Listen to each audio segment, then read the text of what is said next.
Chapter 23:38. Arbor coldly turned his head and glanced at him. With a light wave of her hand, she removed all of the talismans on Mu Xingqian's body. The meteor shower above their heads also slowly dissipated, leaving only a trace of terrifying pressure in the air, proving that everything just now was not a dream. Mississippi. How did the Mu family offend you? Can you tell me? Elder brother. Mu Ro-yi was about to go crazy from anxiety. Elder brother's persistence today seemed very unusual. He clearly knew that the girl did not like the Mu family, but he still kept pestering her. Arbor's cold gaze shot behind him. Scram! The little white snake on his wrist flew out and rolled in the sky in an instant, turning into a ferocious giant snake bigger than a mountain range. Its tail swept down, and there was a loud boom. Half of the mountain top here was shocked by the terrifying vibrations. The little spirit beasts in the forest all hugged their heads and screamed, trembling as they knelt on the ground. The terrifying pressure of the ancient great void serpent shrouded the entire mountain top. Which spirit beast dared to act rashly? Mu Ro-yi was so shocked that she fell on her butt.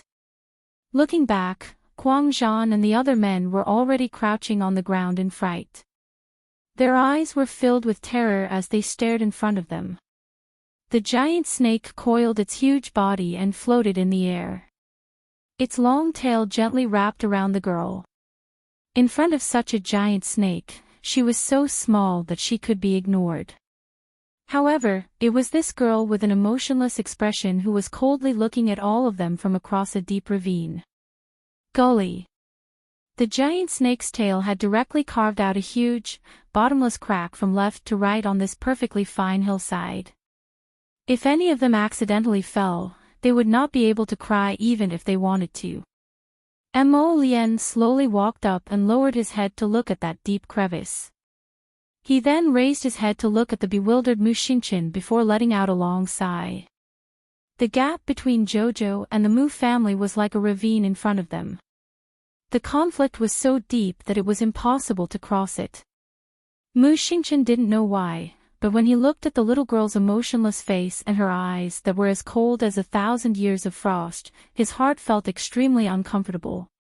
You can leave now, Mo Lien said to Mu Xingqian.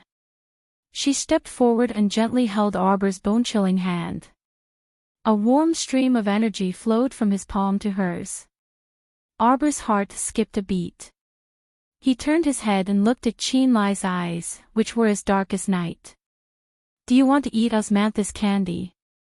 Mo Lien took out a small, square silver box and gently waved it in front of her. I'm not a child, Arbor mumbled and stuffed a small piece of osmanthus candy into her mouth. How is it? Not bad, right? Mo Lien smiled and held her little hand. Then, she turned and walked towards Zhou Huan and the others, who were frozen stiff. The giant snake's cold gaze fell on Mu Xingqian for a moment. Then, it turned into a little white snake and flew up to Arbor's wrist again. Sweet. The little girl wrinkled her little nose. Mo Lien reached out and poked her little face. Of course it's sweet. Because when I made this osmanthus candy, I wrapped all my blessings in it.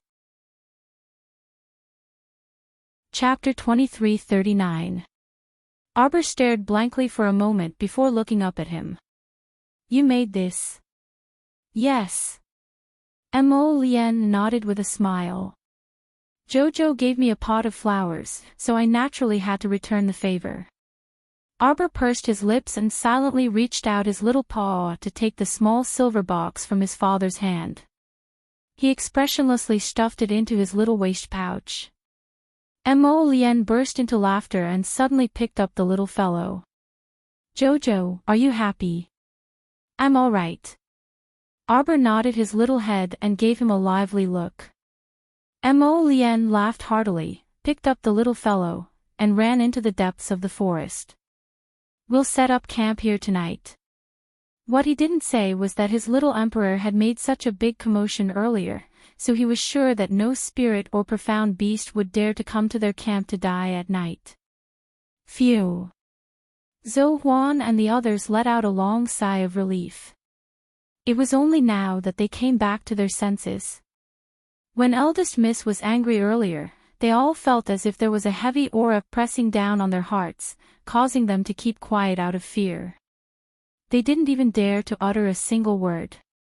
It was only now that they felt a trace of the warmth of spring and the blooming of flowers. Looking at the giant snake that suddenly appeared, its aura was so strong that they had never seen or heard of it before. It was only now that they understood that they had only seen 1,000 of Eldest Miss's methods.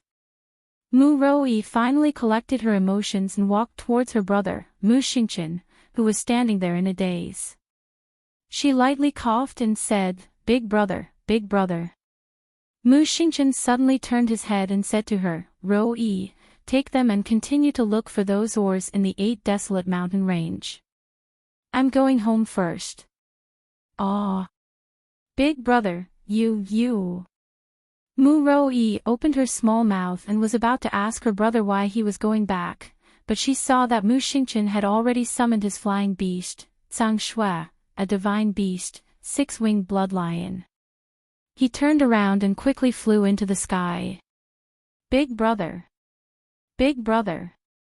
Mu Roi looked at the sky in shock. After a while, her small face fell. What elder brother did today was really too illogical. She raised her eyes and looked at the deep trench in front of everyone. She let out a long sigh, turned around, and decisively led the Berserker mercenary group and the Mu family away. If that young lady was serious, none of them would be able to leave this place alive. The night passed in silence. In the middle of the night, Arbor hid in Paradise Planet. He drew a lot of talismans and cultivated for a while. Then, he returned to his tent, feeling refreshed. At this time, the first glimmer of dawn had already appeared. A familiar aroma of porridge slowly drifted into her tent and lingered in her nose. Arbor reached out and lifted the curtain. Under the morning light, she saw a man dressed in a plain robe. He seemed to have sensed her presence and turned his head. A hint of gentleness flashed across his face as he reached out and beckoned to her. Her lotus. Miss Chiao's eyes lit up. She shuttled forward like a little butterfly and threw herself into his embrace. She rubbed her little face against his clothes and suddenly raised her little head. She stared at him with sparkling eyes and said, "You didn't wipe your face. It stinks." Mo Lian was about to laugh out loud, and he leaned over to kiss her small face. "Who told you to be my wife? I can despise anyone, but I can't despise you." Arbor grinned and reached out a pair of small hands to hang on him. She rubbed against him for a while. "I'll rub you together. It stinks." Chapter 2340. After breakfast, Old Man Chin ate and drank to his heart's content. With a face full of joy, he continued his journey towards the outskirts of the 8 desolate mountain range. Their next stop was naturally the southern part of the city. If they hadn't encountered an incident like yesterday, they would have probably reached the southern part of the city by dusk. Old Man Chen was a shrewd person. At this time, he understood that the young masters and young misses accompanying them were not simple people. He only needed to focus on driving the carriage. As for the rest, he would naturally leave it to the young masters and young misses. Arbor sat in the carriage and flipped through the medical book for a while before putting it away. She lifted the curtain and poked her head out. "Husband." Mo Lian slightly tightened his grip on the reins and turned to look at her. "There." Mo Lian turned to look and saw a stalk of medicinal herb growing under a banyan tree. It looked to be in good condition. "Okay." Arbor watched as he whipped the horse forward and straightforwardly picked up the medicinal herb and handed it to her.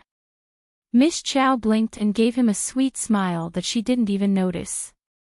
The beautiful smile on her palm-sized face instantly captivated Prince Mo's eyes. "Husband, why do you keep looking at me? Jojo is good-looking." Mo Lian wanted to abandon the horse and get on the carriage. However, when he thought about how his little wife could order him to pick the medicinal herb at any time, he extinguished that strong urge. "Husband, I'm going to sleep for a while." "Okay. I'll call you when it's time for lunch." The two of them looked at each other. Seeing the little fellow's sticky eyes, Mo Lian couldn't help but raise his hand to touch her little face. "Woo, I really want to hug her and keep her in my arms. Forget it, I'll let the little fellow sleep for a while." Arbor retracted her little neck. Just as she was about to close her eyes and rest, she suddenly felt a golden flash in her conscious. The little fellow, who was familiar with the routine, couldn't help but feel happy. Looking at this situation, it seemed that the golden talisman jade tome was about to release a new technique. Could it be that her diligent practice of drawing talismans had some results? Could she now learn the contents of the 9th jade slip of the golden talisman jade tome? She was very happy as she waited for the golden talisman jade tome to release a new jade slip so that she could learn the earth grade talisman technique. Suddenly, a talisman flew out of nowhere. Miss Chow glanced at it. The talismans that could be stored in her inner world were naturally drawn by her own hands. Of course, she only needed a glance to recognize this soul-departing talisman. However, why would it fly out of its inner world on its own today? Arbor was gathering a strand of his spiritual sense, intending to control his lazy spiritual sense avatar to check on the golden talisman jade tome in his conscious. Suddenly, a blue light burst out in front of him. That inexplicable and strange soul-leaving talisman suddenly rushed towards her glabella. Arbor was too shocked to react. The soul-departing talisman was a talisman that allowed the soul to leave the body and speed up the cultivation of the soul sense. The problem was, why did this soul separation talisman suddenly appear at this time? A talisman force rushed into her glabella without any explanation. Arbor's eyes were filled with shock as she realized that she was drifting away from her body, pulled out by an indescribably tyrannical force. Bang! The body in the carriage fell to the ground without any reaction. Arbor's soul thought brushed past Prince Mo, who was galloping over on his horse. Prince Mo suddenly pulled on the reins of his horse and looked in the direction where Arbor was drifting away. There was nothing at all. He lifted the curtain of the carriage. What happened to Jojo? Chapter 2341. Jojo. Mo Lian immediately realized that something was wrong with the little fellow. Although this little fellow's sleeping posture was not good, she would not be sprawled out in the middle of the carriage like this. Jojo. Mo Lian leaped onto the carriage and hugged her to his chest. He lowered his head and called her name over and over again. After a long while, he did not see any reaction from his little wife. Mo Lian's heart started to panic. He hugged her and shook her gently. Jojo. What was going on? He checked and found that Jojo's body was very normal. Her breathing was also very calm. However, she did not open her eyes. It was as if she had completely blocked out his voice. He subconsciously tightened his grip on the vine in his hand. After waiting for 1 minute, 2 minutes, 5 minutes, Mo Lian pulled open the curtain and shouted at Old Chin in panic, Go to the clinic. Go to the nearest clinic. Hurry. What happened, young master? Zhou Huan and the rest hurried over and asked with a serious expression. Jojo.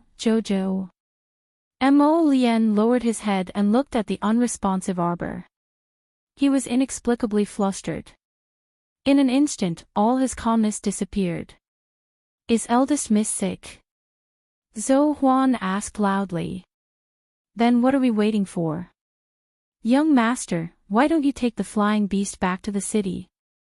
Previously, the young master had not been in a hurry, so he had accompanied the little lady on a scenic tour back to the capital. However, now that something like this had happened, he naturally had to hurry back to the city. They all knew that besides eldest Mrs. Ancient Fire Phoenix, the young master's flying beast was not simple either. Her words woke him up from his dream. Mo Lian's heart was in a complete mess.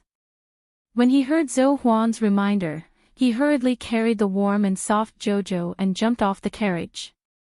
He waved his hand and called 7th Yan out. Everyone leaped onto the golden dragon 7th Yan's back. The golden dragon waved its tail in the air and flew into the sky in an instant. It really only took a breath. Old Chen then disappeared from the sight of the young masters. Old Chen was quite helpless. Looking at the empty carriage, he muttered to himself, that old man is now going back to the border town. Or should we go back? When the sky above the southern city was enveloped by the might of an ancient dragon, the guards of the South City, as well as the officials of the entire South City, all ran out of their mansions with shocked expressions on their faces. The golden dragon was flying so high that they couldn't see the people on it. They could only vaguely see that there was more than one person on the golden dragon's back. No, I don't know which senior was passing by. My little South City, please accept my respect, is willing to listen to your Excellency's orders. A civil official from the southern city trembled as he walked to the front row and said respectfully under the threatening gaze of the guard. A cold and anxious voice passed through the layers of clouds and pressed heavily on the hearts of all the officials. Within 15 minutes, gather all the local pill refiners, doctors, and pharmacists. Have them all come to the Yunheng Inn. He didn't have the time to waste on people. After he finished speaking, he carried Arbor to the Yunheng Inn where they were staying. The guards of the southern city immediately gathered the best doctors in the city and rushed to the inn together. Mo Lian held Xiao Mu's small hand and called out to her with knitted brows for a while. Then, with a gloomy face, he abruptly pulled open the door and glared at the crowd of physicians of all ages outside. Come in, all of you. See what's going on. Chapter 2342. Yes, yes, yes. The group of physicians hurried forward submissively and checked Miss Chow's pulse. Then, they all looked at each other in bewilderment. This young lady's pulse is healthy and strong. Her body is very healthy. Then why isn't she waking up from her coma? Mo Lian roared. Zhou Huan and the others, who were standing at the door, couldn't help but shudder. Are all the physicians in South City here? Is there anyone better? The group of physicians suddenly wanted to cry but had no tears.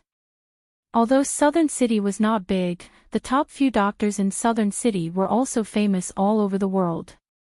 Now, this handsome man in front of them had a terrifying expression, as if he had swallowed a meteor. It was as if they couldn't explain themselves, it was very likely that they wouldn't be able to walk out of this inn. You bunch of quacks. If you can't cure me, Jojo, I'll decapitate all of you. Bang! The door was suddenly pushed open forcefully. Fong Su's wooden face suddenly appeared at the door with a trace of pleasant surprise on his face. This General Fong Su greets Your Highness the Crown Prince. Great, His Highness really came back as expected. He didn't stay in South City for so long in vain. He could finally return to the imperial capital and report to His Majesty the Emperor. Paw! One of the physicians was so frightened that he collapsed to the ground, the medicine in his hand spilling onto the ground.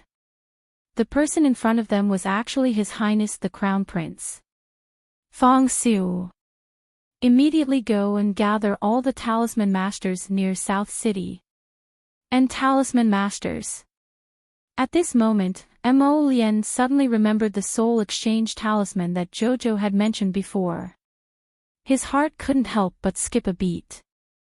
He inexplicably felt that Jojo's current situation should be related to that strange talisman technique. Talisman Masters? Hadn't Talisman Masters disappeared from the Divine Continent for hundreds of years? Occasionally, the Charm Masters who were exposed would also be arrested and sentenced to death. Wasn't His Highness the Crown Prince making things difficult for him? Where could he find those troublesome Talisman Masters? What are you standing there for? Hurry and go.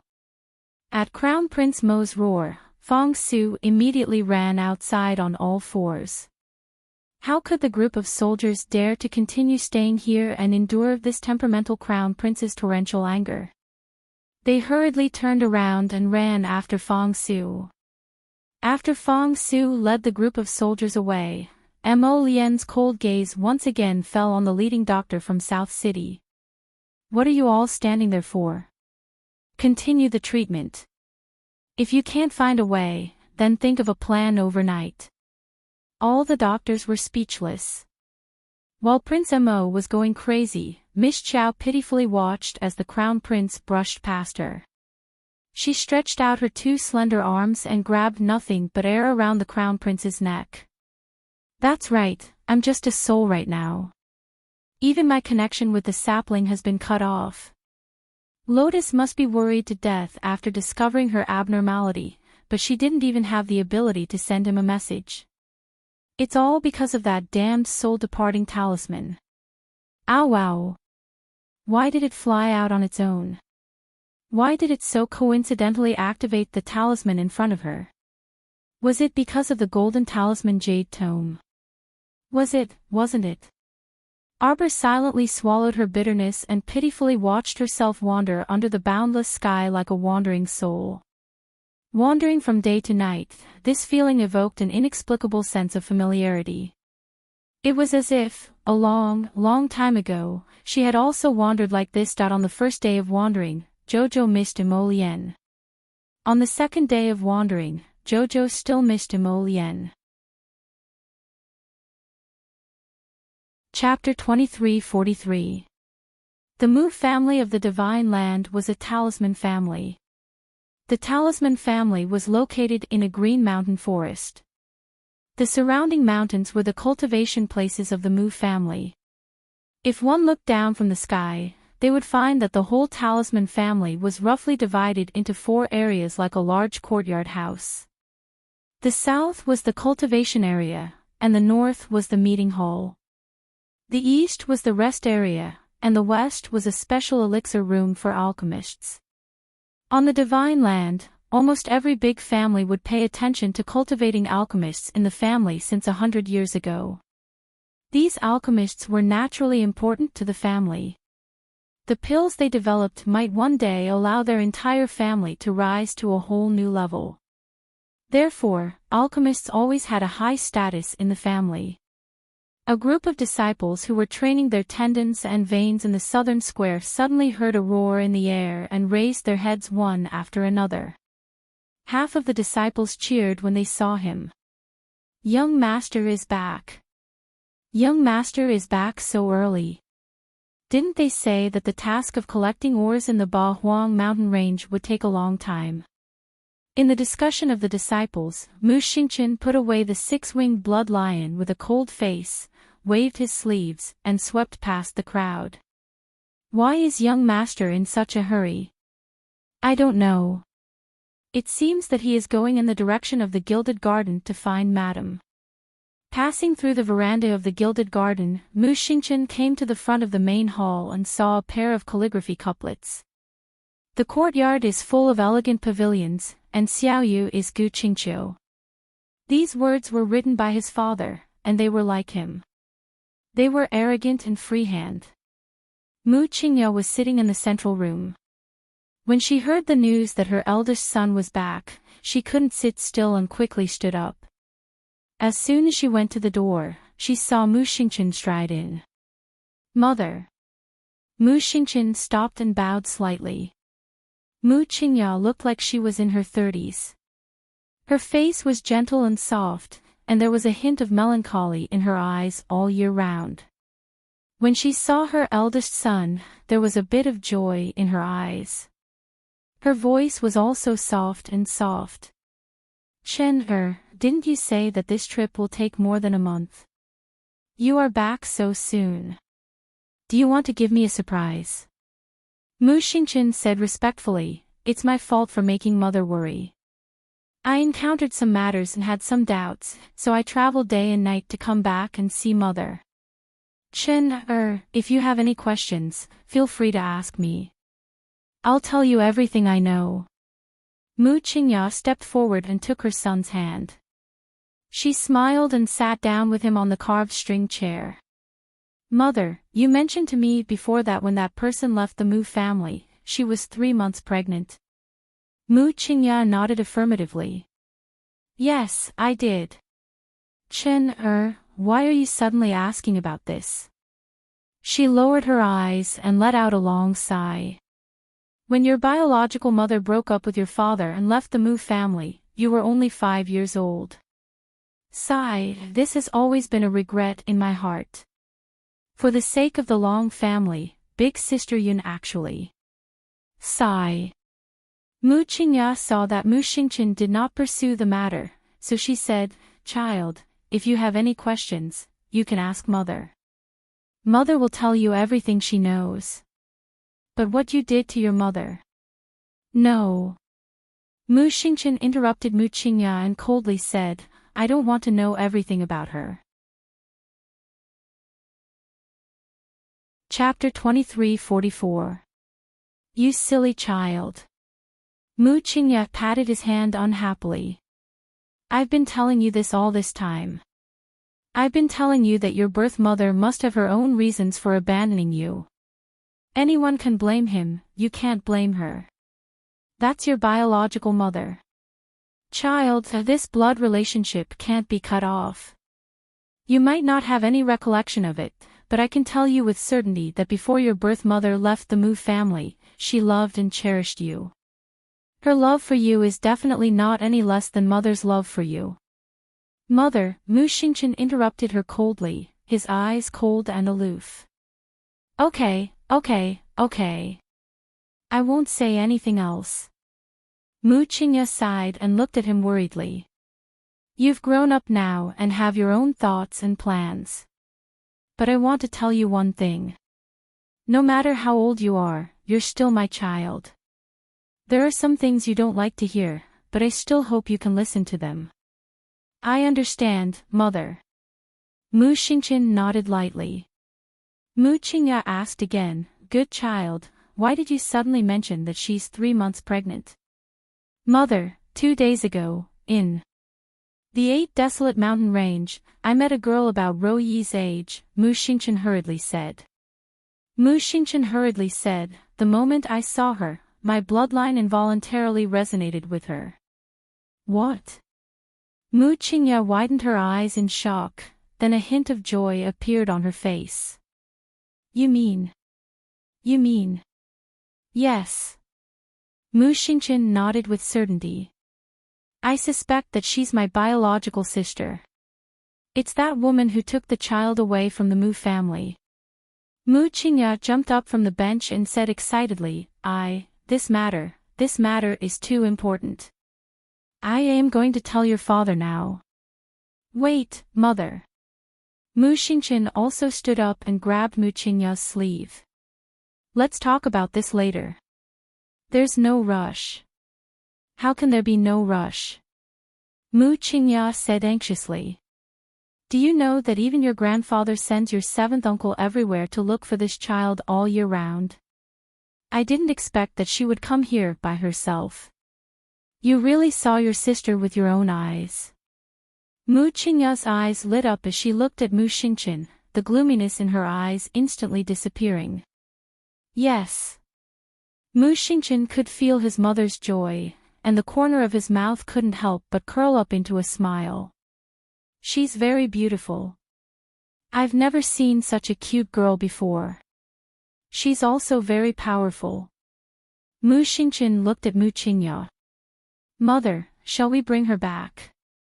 Good. Mu Qingya nodded repeatedly, and she couldn't help but tear up a little. Your grandfather will be overjoyed when he hears this news. Let's go and talk to your father. When your grandfather comes out of seclusion, tell him the good news.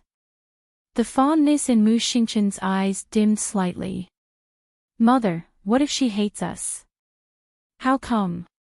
Mu Qingya was shocked and hurriedly turned to look at her son. Son, did something happen? A hint of hatred surged in Mu Xingqian's eyes. It must be that woman. It's her. She was the one who taught my sister to hate us. It must be her. It can't be, it can't be. Mu Qingya hurriedly waved her hands in denial. You must have misunderstood your biological mother. Chapter 23:45. Child, listen to mother.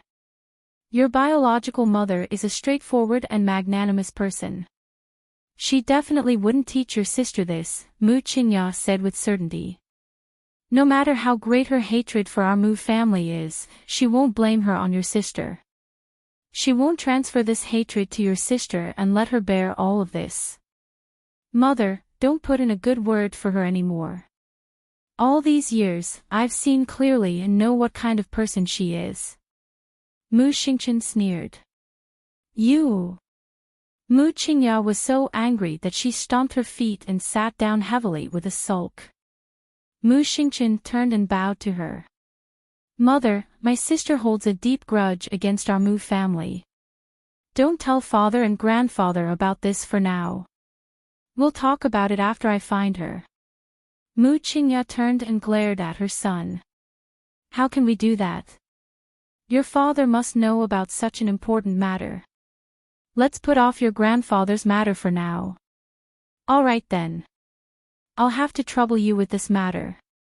Mu Qingya sighed and stared faintly at the tall and handsome young man in front of her. Chen come here.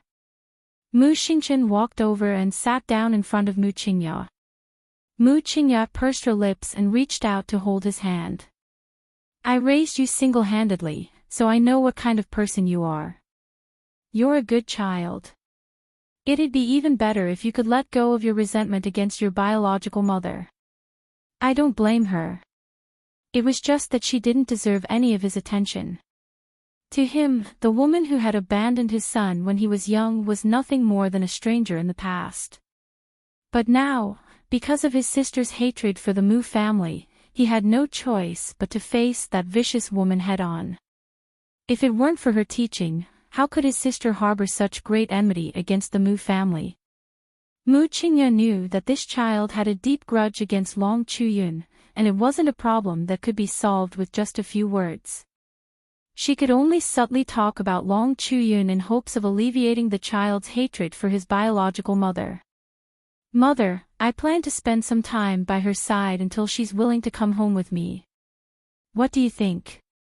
Mu Qingya looked at the child she had raised with a gentle gaze. She nodded and said, she's your biological sister, so of course you have to bring her back.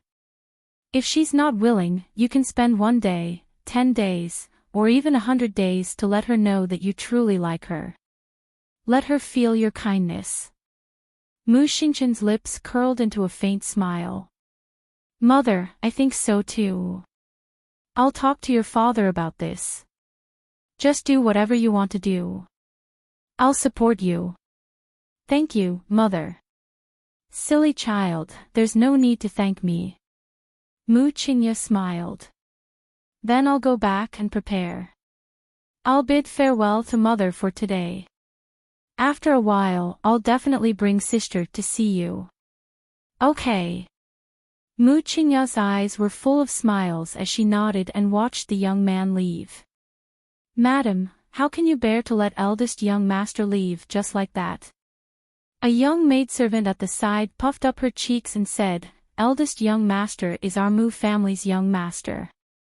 Just now, his words clearly showed that the girl didn't like him very much. If we let eldest young master go to that young lady's side, wouldn't he suffer all kinds of grievances? What do you know? Mu Qingya glared at her in annoyance. How can the kinship between siblings be broken up by a few words of scolding and beating? I believe that Qin will definitely bring little sister back. Chapter 2346. A neat woman in a green flowery coat walked in and smiled. Song Lu, don't you know our madam? Anything that can make eldest young master happy, she will raise her hand in approval. Mu Qingya glanced at her with a smile. How's the shop? Madam, don't worry. It's just a small matter. Kai-Dai Veranda's business is as good as ever. We've also found out where the two troublemakers came from. Our Kai-Dai Veranda's service is top-notch. In the imperial capital, no one dares to be the first if we're recognized as the second. Mu Qingya looked at the woman speechlessly. You're the only one who likes to joke around. There's no such thing as being number one forever in this world. Anyway, you just have to put your heart into whatever you do. Yes. Mu Qingya picked up a thin yellow booklet and handed it over. It's winter now. These are the dishes that Kai-Dai Veranda will be focusing on for the next 3 months. Take a look. Yes, madam. The woman in the green flowery coat took the booklet with a smile and said happily, with madam's help, I guarantee that Kai-Dai Veranda will become popular in the imperial capital again. Qing Nyang, keep a close eye on Precious Painting Workshop. Madam, don't worry. The flowers that madam brought over earlier have already been made into the first batch of jewelry. They're selling very well. They chatted for a while. Mu Qingya was a little tired, so she waved her hand and dismissed everyone, leaving only Tsong Lu to serve her. Mu Qingya picked up a cup of tea and put it down heavily.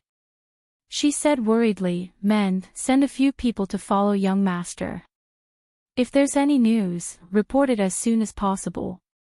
With Qin Er's cold personality, it was a little inconceivable for him to coax a little girl back. If it really didn't work, she would have to make a trip herself. Madam. The little girl named Song Lu pursed her lips and said, She's just a girl who's been wandering outside for more than 10 years. Aren't you worrying too much? What girl? Mu Qingya glared at her coldly. Don't be rude. I've spoiled you all too much and don't know the rules at all. Song Lu's eyes reddened. She hurriedly knelt down and lowered her head. I'm sorry, madam. Song Lu said the wrong thing. Song Lu shouldn't have said such disrespectful words to Mississippi. Mu Qingya didn't say anything else. She just picked up the teacup again and glanced at her indifferently. Under the vast sky, the starlight formed a long river. Miss Chiao had already been wandering around for 4 days. She didn't know how many places she had wandered through in her muddle-headed state. She only felt that she was extremely miserable. It clearly had consciousness, but it did not have a physical body. It was a pitiful soul that wandered through the endless night until dawn. When the first ray of morning light illuminated the earth, what entered Miss Chiao's eyes was a vast expanse of snow. The scenery of a world of ice and snow was imprinted in her eyes. Have I wandered to the end of the world? Miss Chiao cursed inwardly. In any case, her body was floating around uncontrollably. During this period of time, she had thought of contacting Little Tree. However, after several futile attempts, she gave up on the idea that what the hell was this soul-leaving talisman up to? Could it be that she left her body to cultivate her spiritual sense so that she could wander around everywhere? He wondered how Lotus was doing. She wouldn't go crazy, would she? Her poor Lotus. Miss Chiao floated all the way as she watched the sun rise above the snowy plains. It was like a small half of a salted egg yolk pressing against the horizon. Rumble. The sound of horse hooves rang out in the empty snowy plains. Chapter 2347. Arbor floated and wanted to turn her head to look. Unfortunately, the little transparent body was not under her control at all. It continued to float forward. Then, she saw a large group of people riding on spirit stallions rushing past her. The people on the horses were all wearing black cloaks and their hair was braided. Looking at their speed, they were heading towards the glacier in front. The leader of the group had a shiny black braid swaying around his waist. He rode on a polar ice wolf and led the group of horses as they charged forward furiously. Miss Chiao floated forward aimlessly. To put it in a funny way, the speed at which she floated was not the least bit slower than the polar ice wolf. She did not expect that after leaving her body, her soul's speed would gradually increase. Boom, boom, boom, boom. The large group of people on the ice field made an extremely strong tremor. Arbor looked down at the transparent ice under her feet and then looked up at the group in front of her who was maintaining a constant speed. Such a big movement, but the ice field did not show any signs of cracking. It could be seen that this ice field was not formed in 1 or 2 years. The layer of ice below was probably a few stories high. Float, float, float. Boom, boom, boom, boom. Float, float, float. Miss Chiao waved her small hands and spun her small body. She increased her speed and floated to the side of a lady on a horse. At first glance, she felt that this lady was a little familiar, but she could not remember where she had seen her before. The entrance to Heavenly Ice Snow region is in front. Everyone, put in more effort, hurry up. We must reach it before noon. It will be even harder to travel at night. Yes. Everyone replied in unison. Heavenly Ice Snow region. Xiao Mu was startled, and then she thought excitedly. Oh, so this was not the end of the world. She floated all the way to a place called Heavenly Ice Snow region. She wondered which part of the divine continent was this. Knowing the name of the place was not of much use to her. Her soul floated uncontrollably, and who knew where she would go next. But looking at the current situation, it seemed that she was also floating towards Heavenly Ice Snow region. Cough, cough. The woman on the horse was wearing a thick furry cloak, and her head was wrapped in a thick velvet cloth, only revealing a pair of pretty eyes.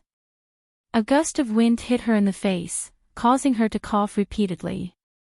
When she inhaled, she felt as if a cold wind had been poured into her lungs. It was so cold that she felt very uncomfortable. Princess, it will get colder if we go further in. I'm fine. The woman gritted her teeth and urged her horse to gallop forward to catch up with the group in front. However, her physical strength was not as good as those men, so she slowly fell to the back. Arbor floated beside her. Looking at her little face that was red from the cold, he lowered his head to look at his own transparent little hand. This place was too cold, and they had been traveling for a long time. It was impossible to constantly mobilize spirit energy to protect one's body. Over time, the cold air would enter one's body. If one didn't have good protective measures, even the strongest person would easily fall sick. The closer they got to the Heavenly Ice and Snow region, the colder the aura became, causing them to shiver from their bones. Akira's lips were completely purple from the cold. She took a large cloak from her inner world and draped it over herself. She was now wearing 2 cloaks and a large cloak, but the cold air penetrated through the layers of clothing and went straight to the depths of her heart. Chapter 23:48. Her cultivation level wasn't high, and she had insisted on following them on this trip. She had long expected to suffer hardships, but she didn't expect it to be so bitter. The group of men in front of him also used their spiritual power to warm their bodies. However, in such a world of ice and snow, the occasional warmth didn't have much effect. Instead, after warming up, they would feel even colder. That bone-piercing coldness penetrated their clothes and entered the deepest part of their hearts. After a wild gallop, the group finally arrived at the entrance of the Heaven of Ice and Snow region under the lead of the polar ice wolf. They had madly galloped for nearly 4 hours on this stretch of road. It was really a case of a horse running to death by looking at a mountain. The glacier was clearly right in front of them, but who knew that it would take so long to run? At noon, they gathered at the entrance of the Heaven of Ice and Snow region. Ming-Yas tried his best to suppress the restless roar of the polar ice wolf beneath him.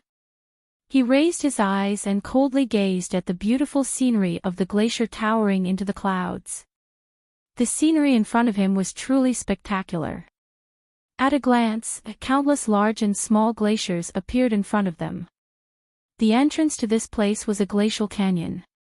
On one side of the ice wall were carved with uncanny craftsmanship, Heaven of Ice and Snow region, land of extreme cold.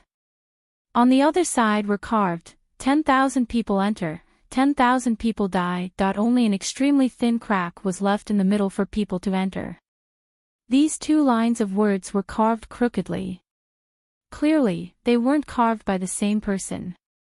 Who knew which almighty cultivator was so sick as to leave these words on the ice wall of the Heaven of Ice and Snow region? Leave the spirit stallions here. Ming-Yas made a decision and jumped down from the polar ice wolf. We must enter on foot. Yes.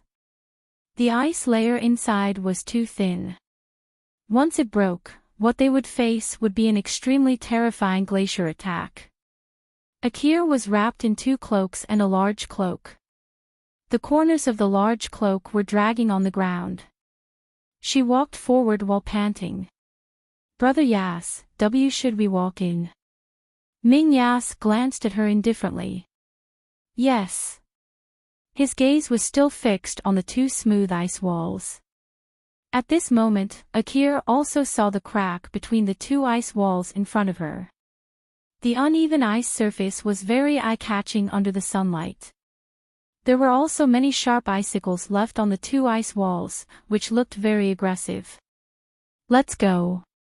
We must find a place to set up camp before it gets dark. The little girl floated over and hovered beside Maias. At this moment, she saw clearly and recognized Yasi.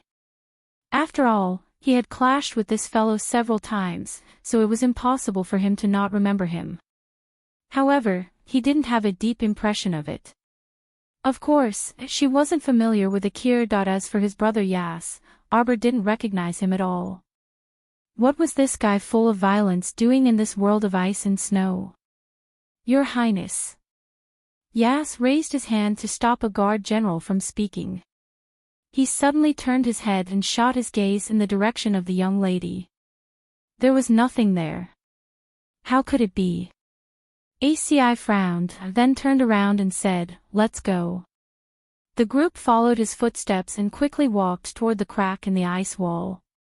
The little girl floated along, occasionally looking up at the ice wall that reached into the blue sky. What a tall ice wall! What was waiting for her in this world of ice and snow? Chapter 23:49. There were still a few rays of sunlight, but when they landed on the ice wall, they were so faint that they were almost negligible. They couldn't melt the thick glacier in the slightest. The group didn't speak. Instead, they looked focused and even a bit nervous as they quickened their pace and passed through this steep crevice. Creak. A soldier who was just about to lift his leg turned green, and he slowly put down his left leg. When his gaze shifted to the side and a ball of snow-white mink fur suddenly jumped out, he heaved a long sigh of relief. Just now, his heart had almost jumped out of his chest. That damn creak made him think that the glacier under his feet had cracked. Ah, what a cute little thing. Akir's pale face suddenly showed some joy. Ollie took a few steps forward, picked up the little thing, and handed it to Akir. Keep it for now. When it's fat, it can go with wine. Arbor! You bunch of cold-blooded people actually want to drink with a mink that doesn't even have a bit of meat. That snow-white little mink's hind leg was still bleeding. It looked like it had been pierced by an icicle. At this moment, it was lying listlessly in Akir's arms. Akir pursed her lips and smiled. She raised her hand to comb the little white mink's fur. The palm-sized ball was white and tender, and the mink fur on its body was very soft and slippery to the touch. Arbor pursed his lips, somewhat disdainful of Akir's smug look. Wasn't it just carrying a little mouse? Was there a need to be so happy? It was as if she had never seen the world. Strange, why wasn't she floating anymore? A trace of confusion flitted across the little fellow's eyes, and she waved her little arms and legs. Keep floating. Why did you stop here? Hurry into the ice heaven snow region. Since the golden talisman jade tome sucked her soul out and let her float here, it couldn't be aimless, right? If she wanted to float back to Mo Lien's side, she had to think of a specific way. The little fellow floated in the air and shook her little arms and legs. Something's wrong. Her soul body was uncontrollably rushing forward. Wait. Wait. What are you doing? Golden Talisman Jade Tome, I'm breaking off relations with you. Damned soul-leaving charm, you. Don't cause trouble, don't cause trouble. Fuck. Her spiritual body was actually pulled over by an irresistible force, directly crashing into the little white sable's body. Me. I'll destroy your grandpa. The little fellow moved its little paws in confusion. It had a physical body now, but the physical body was a mink's claw. Ow, ow, ow. Especially that hairy face, which was still fused into a certain someone's proud chest, and that claw covered in danku was still rubbing her head with all its might. When the little girl completely woke up, she felt as if she had been struck by a bolt from the blue. She was so angry that she felt dizzy and had nowhere to vent her anger. She stretched out her little chubby claws and tore the woman in front of her. Hiss, aw. Akir shrieked and subconsciously withdrew her hand. The small marten nimbly kicked its legs and landed on the ground, limping towards the depths of the glacier. Damned little bastard, how dare you scratch my hand? Akir screamed angrily. Bring it back for me. I'm going to skin this damned mink alive and use its fur to make a cloak. Inhumane fellow. You actually want to capture me to make clothes. The little girl angrily ran away.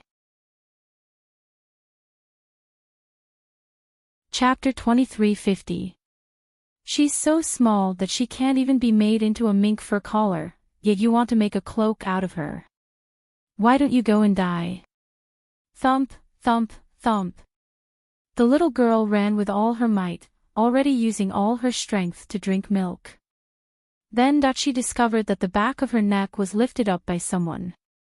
She turned her head and met a pair of cold eyes. This damned violent man, it's him again. The little girl kicked her two calves with all her might, looking like she was punching and kicking. The corner of Ming Yasa's mouth twitched inexplicably as he met her pair of black, beady eyes. He saw that those beady eyes were filled with anger. Yes, it was anger. Why did he feel that this low-level little mystic beast was so human-like? This was really demonic. A little low-level mystic beast that had yet to develop intelligence actually felt anger.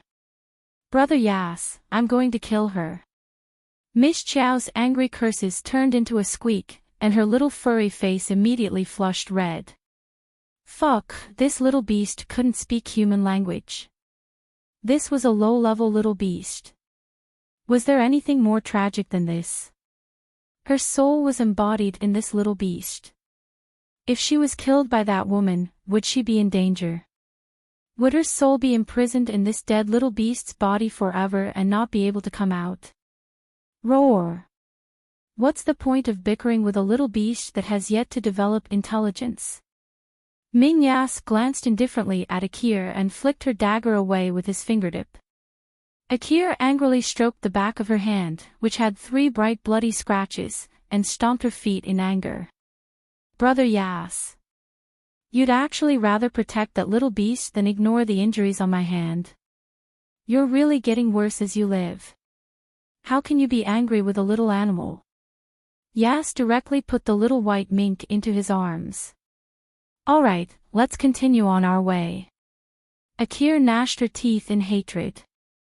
Seeing this, she had no choice but to take the medicine bottle Alex handed over and smear it on the back of her hand. The little girl lay in Yas's arms with a look of despair. Who asked her to discriminate against weak little animals? Now she had turned into a little animal. Her current appearance was so small, not even 1/5 the size of that white squirrel on Paradise Planet. Oh my God! It was the smallest mink she had ever seen.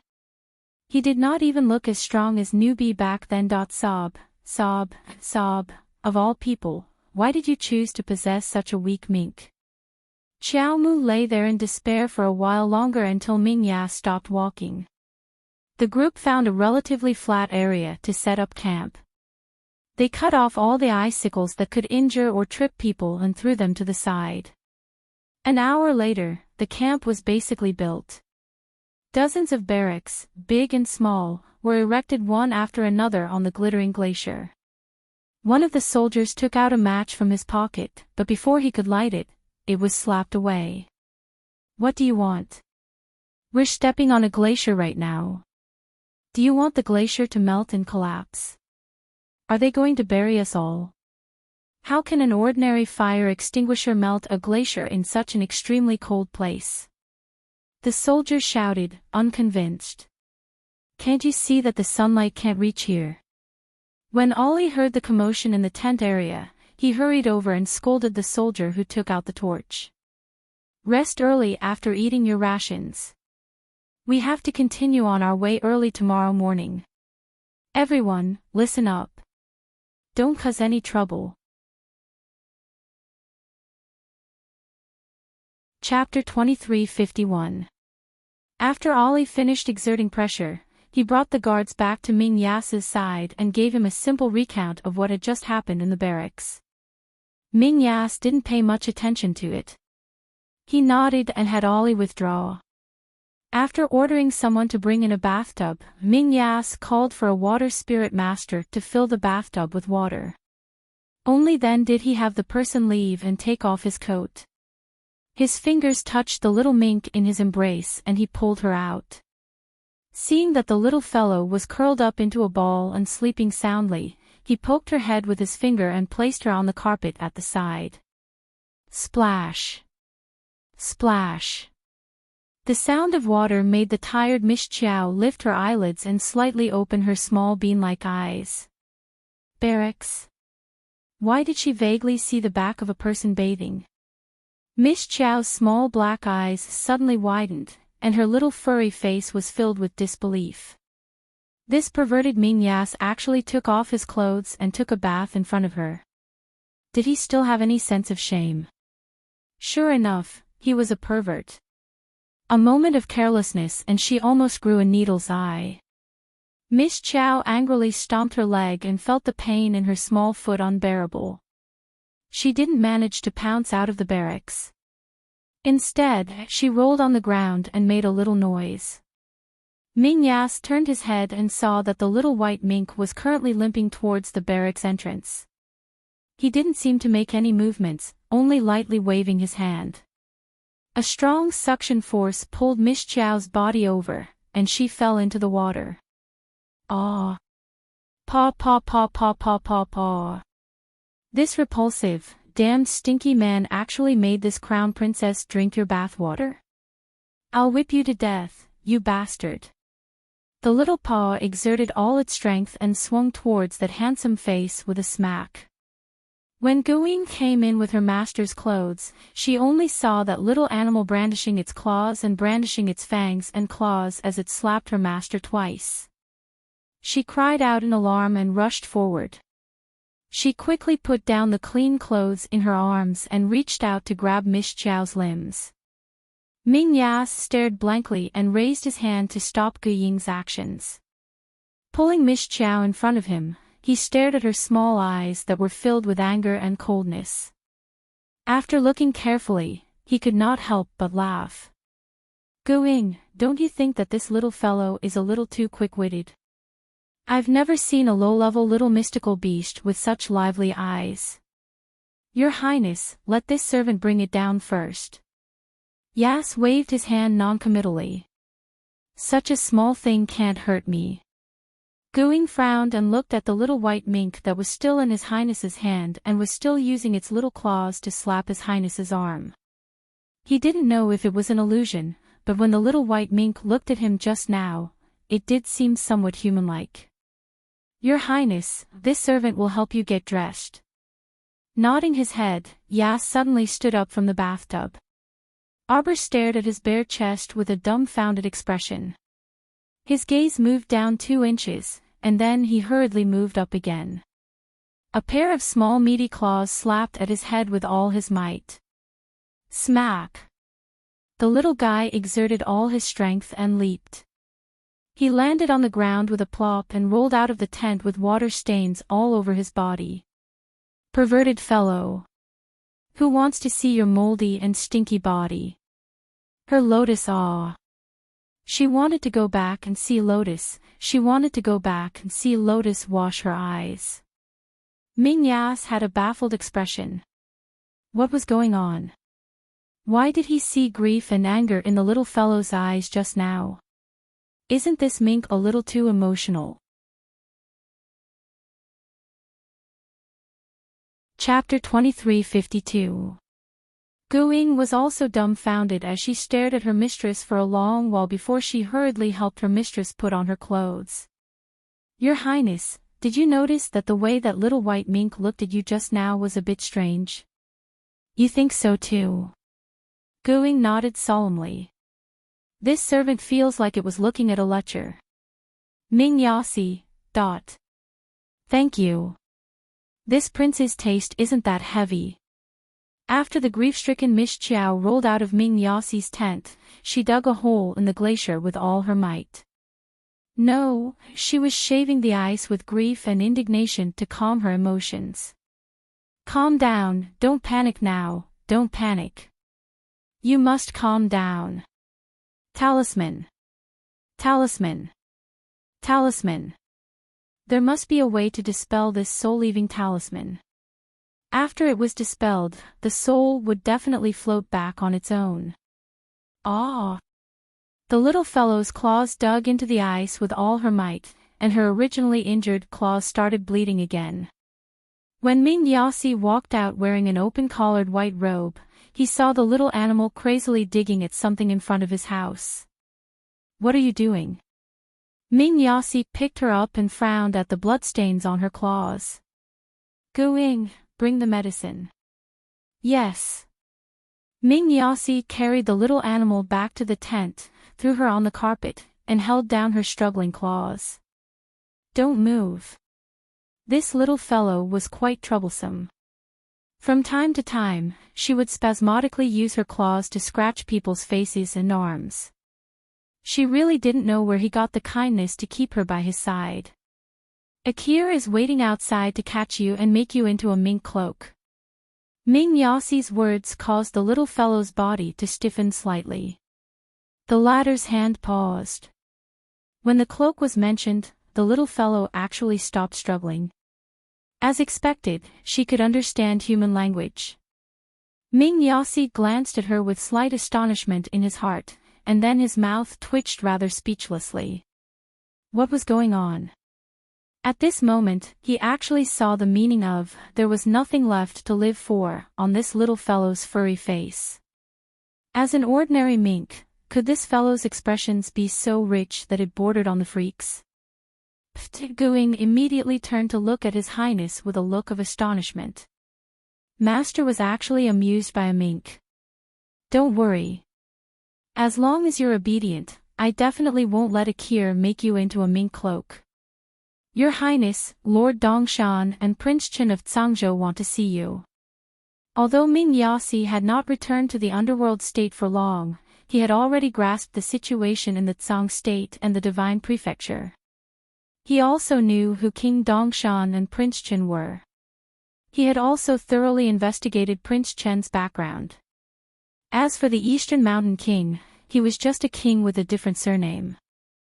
Now, the Eastern Mountain King's mansion had few talents and was going downhill. However, it was better to meet the fourth son of the Duan family, who was now Prince Qin. Rumor had it that he was favored by the first emperor in the Tsang prefecture and was doing quite well. After bandaging the little fellow's injured leg, Yas, who had switched from carrying the little fellow to carrying him, had a mysterious smile on his face. Guing stepped forward and drew the curtain for him. Carrying the little white mink, Yas exited the tent and slowly walked forward. From afar, he saw the face of a middle-aged man with a full beard laughing at him. "Greetings, Your Highness." The middle-aged man cupped his hands and smiled.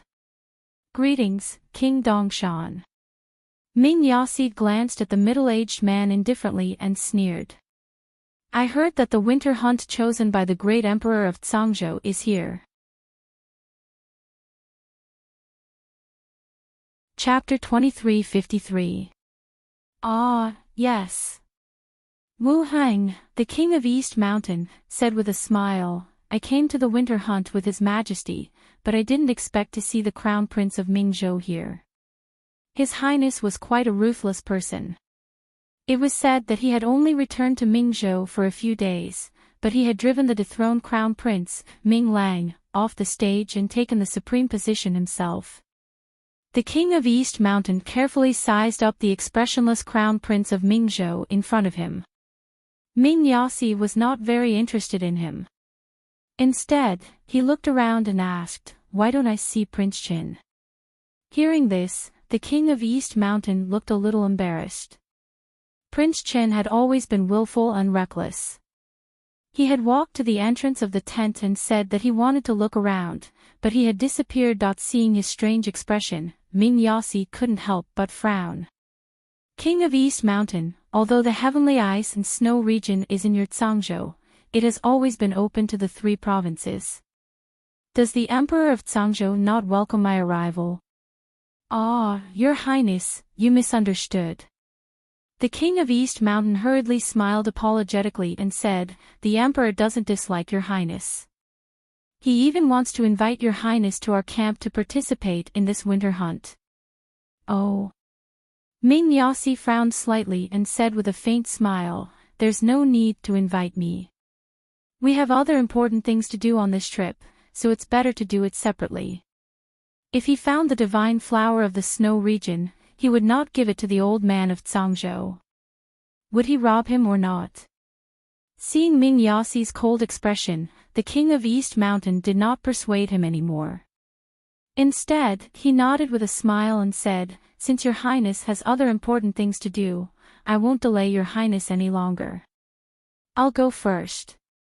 Before he could say the word, he was surprised to find that the crown prince, who had a calm expression in front of him, suddenly reached out and pressed down the restless little white mink in his arms.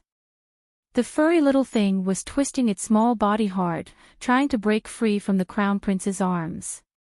Ming Yasi pursed his lips and held it down with a displeased expression. Hiss. Ming Yasi subconsciously withdrew his hand and looked coldly at the two small teeth marks on his palm. "Ah, Your Highness, your hand!" King Dongshan exclaimed. When he looked up again, he saw that the little white mink had actually landed on the ground and pounced forward like a whirlwind. Ming Yasi, the East Mountain King, Guing, and the others all looked in the direction she was heading. They saw a young man in a light white robe, with his ink-black hair fluttering in the wind, slowly walking past them calmly. From where they were, they could only see the man's picturesque profile. The wind brushed past his clothes, accentuating his glass-like skin. His eyes seemed to flash with a myriad of luster. The little white marten's expression was as if it had seen a brother it hadn't seen for 800 years, causing the corners of everyone's mouths to twitch.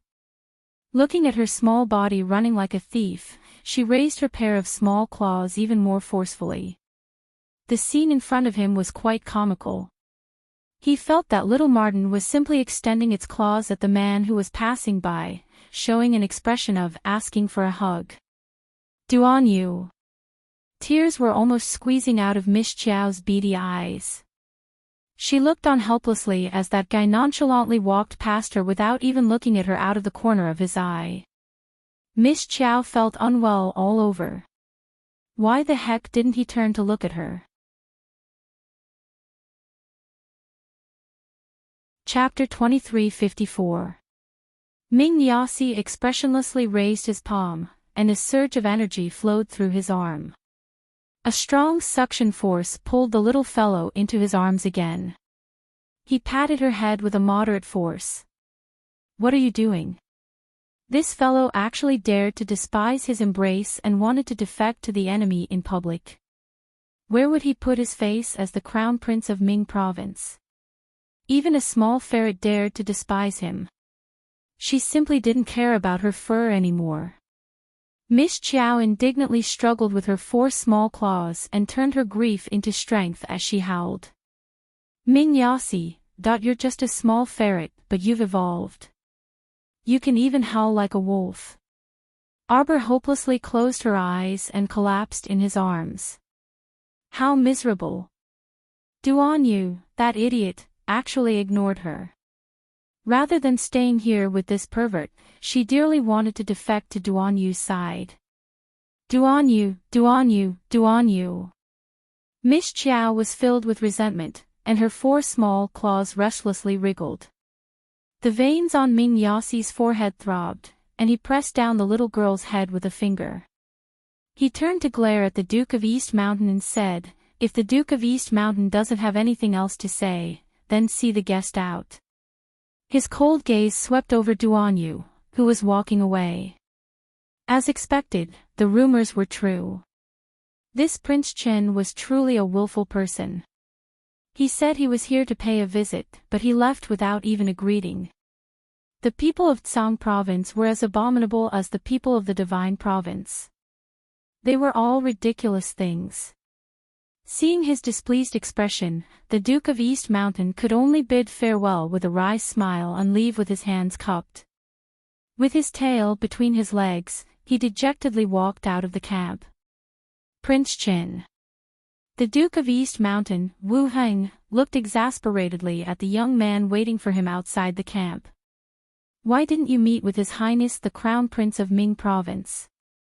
Duanyu nonchalantly swept him a glance. Not interested. If it weren't for the sake of the Emperor, the Duke of East Mountain really wanted to jump out at this moment and beat this willful fellow to a pulp. Since you're not interested, then why did you follow? Why didn't you tell the Emperor that you weren't interested back then?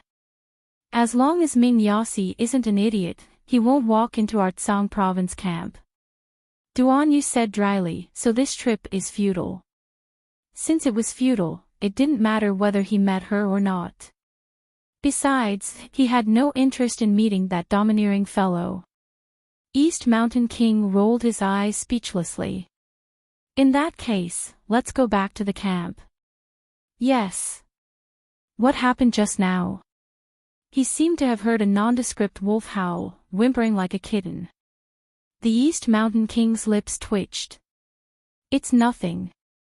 It's just a small pet beast of the underworld crown prince. It suddenly opened its mouth and bit the crown prince. Oh. Duanyu remarked dryly, even small animals don't like him. The Eastern Mountain King was speechless. Fortunately, the two of them did not meet. Given Prince Chen's irreverent attitude, it was hard to imagine what would happen if they met. The next day, Duanyu put on his clothes dispiritedly, lifted the curtain, and walked out. He said to Xiao Kezi, who was accompanying him, "You stay in the camp. I'm going out for a walk today." "Ah. Your Highness, you're going out alone." Xiao Kezi immediately tensed up. Duanyu flicked his head. "With your Highness's cultivation, what's there to be afraid of in a mere heaven of ice and snow? You don't need to follow me."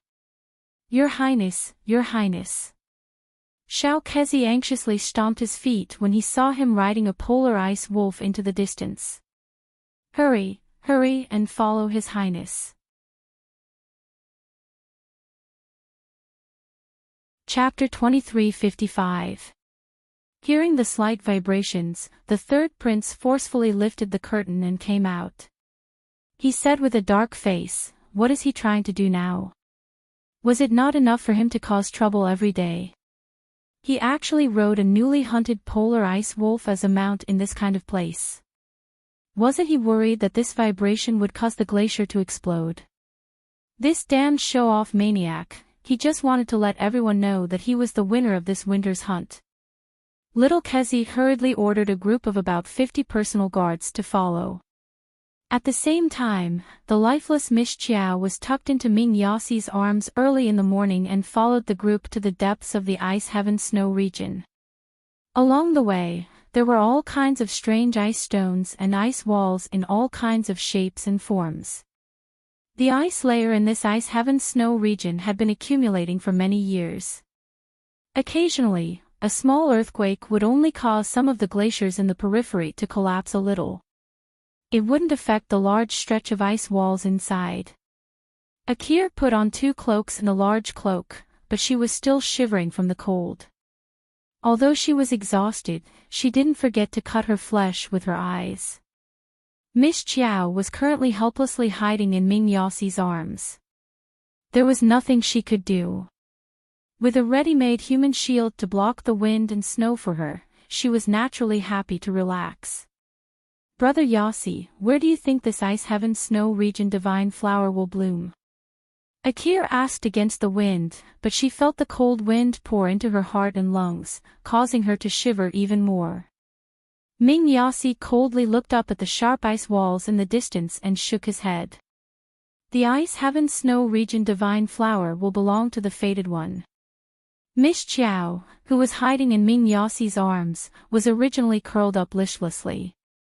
When she suddenly heard Ming Yassi and Akir's words, she couldn't help but perk up her ears, and her spirits were slightly lifted. Wait, what did she just hear? So these people came all the way to this Ice Heaven Snow region to search for the Ice Heaven Snow region divine flower. Could it be that the Ice Heaven Snow region divine flower recorded in the medicine scripture really existed? Her little head moved, and Miss Chiao popped out of his chest, revealing her furry little head. Seeing her head, Akir's expression carried traces of disgust. She pulled out the dagger in her boot and said to Ming Yassi, "Brother Yassi, let me kill this little beast. I heard that it even bit you yesterday. You're the little beast, your whole family are little beasts." Miss Chiao glared angrily at Akir with her small black eyes. When the latter saw the look in her eyes, she was taken aback. She pointed at Arbor and screamed, "This little beast can stare." Ming Yassi, who had already observed the little fellow's various expressions, felt that this action of staring was nothing at all. The little fellow could even make an expression of spitting on someone's face with ease.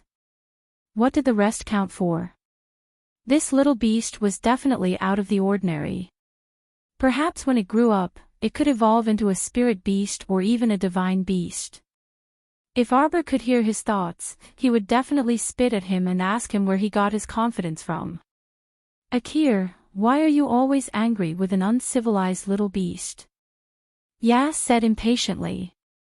"Isn't little Gun quite cute?" "Little Gun? Who?" Arbor stared blankly at Nayas, who had casually given him a name. A mouthful of spittle almost landed on his face.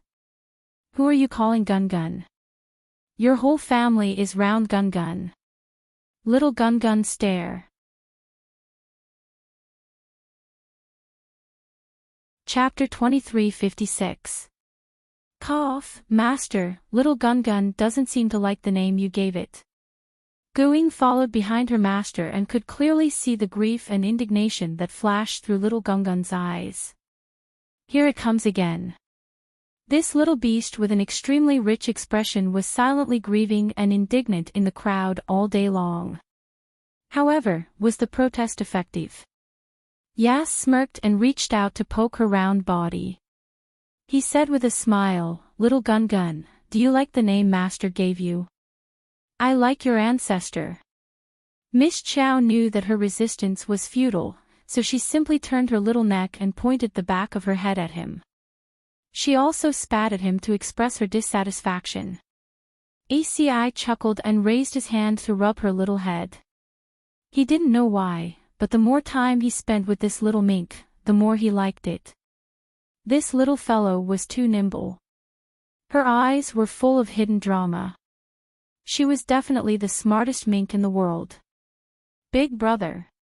Ollie suddenly pointed at a slippery glacier in surprise. Look, what's that? Yas raised his eyes and looked in the direction he was pointing. He saw an extremely transparent flower that had shrunk into a ball standing at the edge of a precipitous glacier cliff. It was like a poisonous flower with a fatal attraction that was waving at everyone, emitting an extremely deadly charm. Miss Chiao's little beady eyes were about to burn. It was the Snow Domain Divine Flower. It was the Snow Domain Divine Flower recorded in the book. Wow! Looking at its small appearance of having shrunk into a ball and facing the wind and snow on the precipitous ice cliff, it looked very spirited. Jojo inexplicably liked this flower. If this Snow Domain Divine Flower could be planted in her paradise planet, it might even make her paradise planet's spiritual power rise to another level. Although it liked extremely cold places, Jojo's paradise planet ignored elemental power. For example, some of the plants that liked to grow in hot places were growing very well on Paradise Planet. However, Jojo's Paradise Planet couldn't be opened and Little Ball couldn't be contacted. Miss Chiao frowned. Her beady eyes stared at the Snow Domain Divine Flower and were about to burst into flames. None of these problems could stop Jojo's desire to rob the Snow Domain Divine Flower. The little girl looked at her little paws and decided to make a move after making a plan. This was definitely not a sign of being afraid of death. This was IQ. Brother, this must be the Snow Domain Divine Flower. Ollie exclaimed in surprise. He promptly kicked his personal guard. You, quickly go and pluck that flower. Be careful, don't damage it. Yes, yes. The personal guard hurriedly raised his head to take a look. Raising his chi, he shot towards the top of the ice wall with a whoosh. The little fellow looked at her small claws wrapped in thick gauze again. She secretly gritted her teeth and watched the guard who jumped onto the ice wall and leaped onto the cliff. The guard carefully walked to the edge of the cliff and picked up a small shovel. He seemed to be very cautious as he dug for the Snow Domain Divine Flower. Arbor couldn't help but laugh when he saw his unfamiliar movements. With just this kind of herb-picking technique, she would probably laugh her head off. Using a shovel to put on an act, it was simply hilarious. What did these people think the Snow Domain Divine Flower was? That they could use a small shovel to dig it out like digging grass. They were simply idiots. Arbor was still laughing at that person's IQ when a long black tail covered with barbs suddenly flew up from the depths of the cliff. Chapter 2357. With a swoosh, it swept the unlucky guy holding the shovel down. Everyone! Exclamation point. This unforeseen event happened too quickly, and no one could react in time. Even Dark Yas didn't see clearly what the tail that swept up from the bottom of the cliff was. The air was filled with a deathly stillness. Everyone looked at each other with a dumbfounded expression. Coward! Miss Chiao struggled to climb onto Dark Yas's lapel. Dark Yas looked down at her speechlessly and then said to the two personal guards standing at the side, "You two go." Yes. The two didn't refute and flew up the ice wall after receiving the order. One of the two pulled out the sword at his waist and looked at the cliff with vigilant eyes. But when he looked down, all he could see was a vast miasma. How could he see clearly? The other person squatted down cautiously and touched the snowfield divine flower with trembling hands. Miss Chiao sneered in her heart, "This guy is courting death." One person stood at the edge of the cliff with a sword and made a defensive action, using his eyes to signal the other person to hurry up. The personal guard squatting beside the snowfield divine flower took a deep breath and raised the small shovel in his hand to dig at the root of the flower. Clang! A crisp sound rang out. He felt as if the shovel had hit a piece of metal, and the recoil made his entire arm feel numb. This layer of ice is too sturdy, right? He thought to himself, but his arm inadvertently touched the snowfield divine flower's petal again. Miss Chiao rolled her beady eyes. Careful! Ollie suddenly cried out in alarm. Everyone saw that at the edge of the cliff, a black tail covered with barbs quickly swung up again. Without any explanation, it dragged the guard who was standing on the side down. The other guard was even more miserable. After he touched the snowfield divine flower 3 times in a row, it suddenly threw a tantrum. The originally spherical petals suddenly opened up and rose several meters into the air. Baring its fangs and brandishing its claws, it swallowed the dumbfounded personal guard in one gulp. Akir stared blankly and subconsciously swallowed her saliva, clutching the cloak on her shoulders tightly. This snow domain divine flower could attack on its own. This thing was too terrifying. How did it suddenly rise so high? The blooming flower was actually able to swallow the bodyguard's sturdy body in one gulp. Akir gasped. Subconsciously, she didn't want to have any contact with this flower. Why, big brother Yas? Akir cried out in alarm but couldn't stop him in time. She could only watch helplessly as Dark Yas flew up and landed on the edge of the frozen cliff. At this time, the group of people under the ice wall had already seen clearly what was crawling out from the bottom of the cliff. The 2 huge antennae on its head swayed back and forth, and its black body was more than 10 meters long. Insect! Akir exclaimed and rubbed the skin on her hands. So disgusting. It was indeed very disgusting. Miss Chiao looked at the huge worm up close and felt so nauseous that she almost vomited. Especially when Dark Yas was fighting with the big worm. Every time he slashed the worm's body, some green mucus would spurt out. Not only was it extremely fishy, but it was also extremely disgusting. In order to prevent her white fur from being stained by the mucus, Miss Chiao curled up her entire body in Ming Yassi's embrace and used his clothes to cover her small body as she angrily shouted with a look of disgust. Chapter 2358. Didn't this guy know to put her down in a safe place and come up here to fight by himself? Smelling such smelly blood made her feel a bit dizzy. She had to admit that her current mink body was really weak. Rip. The earth spirit in Yasa's hand transformed into thousands of earth blades that swept toward the big black worm at the edge of the cliff. That big worm had been guarding this snow domain divine flower all year round and had already reached the peak of the 15th level of the spirit realm. Even so, it was still nothing in front of Yas. Akir wiped away cold sweat and held her head high as she observed Yas, who was fighting above the ice wall. Seeing his thousands of earth blades fly over and surround the big black worm, cutting it into pieces without a word, she finally heaved a long sigh of relief. Then, she couldn't help but tense up as she turned to look at the snow domain divine flower that was silently standing to the side. Everyone had clearly seen the changes in the snow domain divine flower just now. This flower wasn't to be trifled with. If you wanted to pick it, you'd have to be prepared for the fate of being swallowed. The little white mink dug out from Yasa's jacket and raised its paw to sniff the air with a look of disgust. Yasa's expression was focused as a faint golden luster emanated from his palm and encircled the snow domain divine flower. Arbor watched coldly from the sidelines, but he was a bit surprised. He had long known that this guy was no longer the same as before, but he hadn't expected that he had already broken through to the divine realm. He must have used some secret divine realm technique to advance.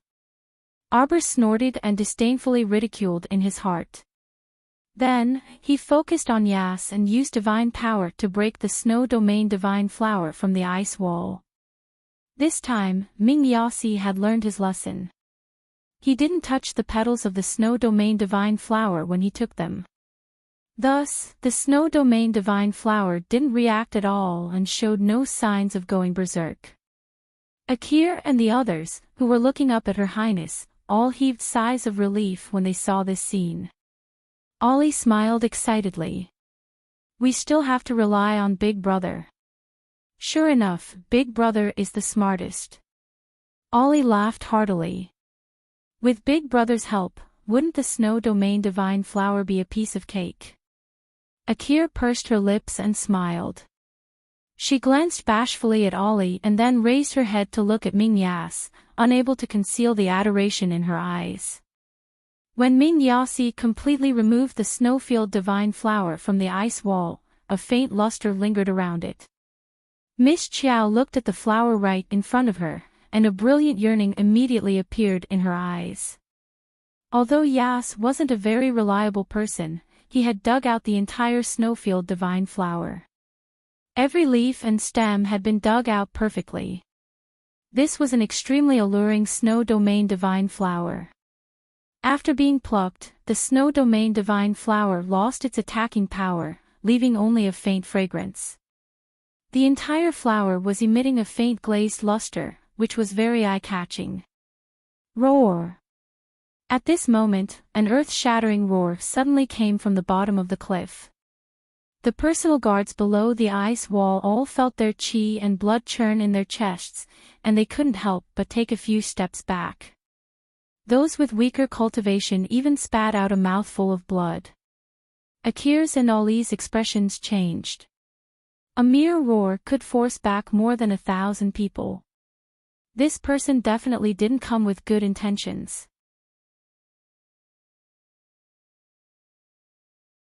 Chapter 23:59. The two of them looked up. Above the cliff, a towering, enormous head suddenly appeared. It climbed out of the boundless fog and leaped onto the ice wall with a whoosh. Its enormous figure appeared before everyone's eyes. Akir's expression tensed, and she subconsciously clenched her fists. The enormous creature in front of them looked almost as tall as a small building. Its two bell-sized eyes were emitting a faint red light as they stared at Ming Yas mercilessly. In front of this enormous creature, Her Highness simply appeared pitifully small. What kind of monster is this? Ollie shrieked. Akira's train of thought was interrupted by this shriek. She abruptly reacted, and her expression changed dramatically as she said, "What are you all standing there for? Everyone, heed my command. Go up and help Her Highness fight." Yes. Although the personal guards were terrified, they also clearly understood that if Her Highness suffered any losses here, their entire family's lives would also be finished. Thus, although they were terrified, they still had to brace themselves and go up. Whoosh, whoosh, whoosh. Several figures took the lead and leaped onto the ice wall, blocking Ming Yas's path. Ming Yas's expression didn't change. Instead, he coldly gazed at the monster that had climbed up from below the cliff. This fellow's head was a bit taller than a mountain, and there were several large black tumors on its head. It looked extremely terrifying. Its body was like a calf, but its tail was like a long scorpion's tail, and it was covered with dark spikes.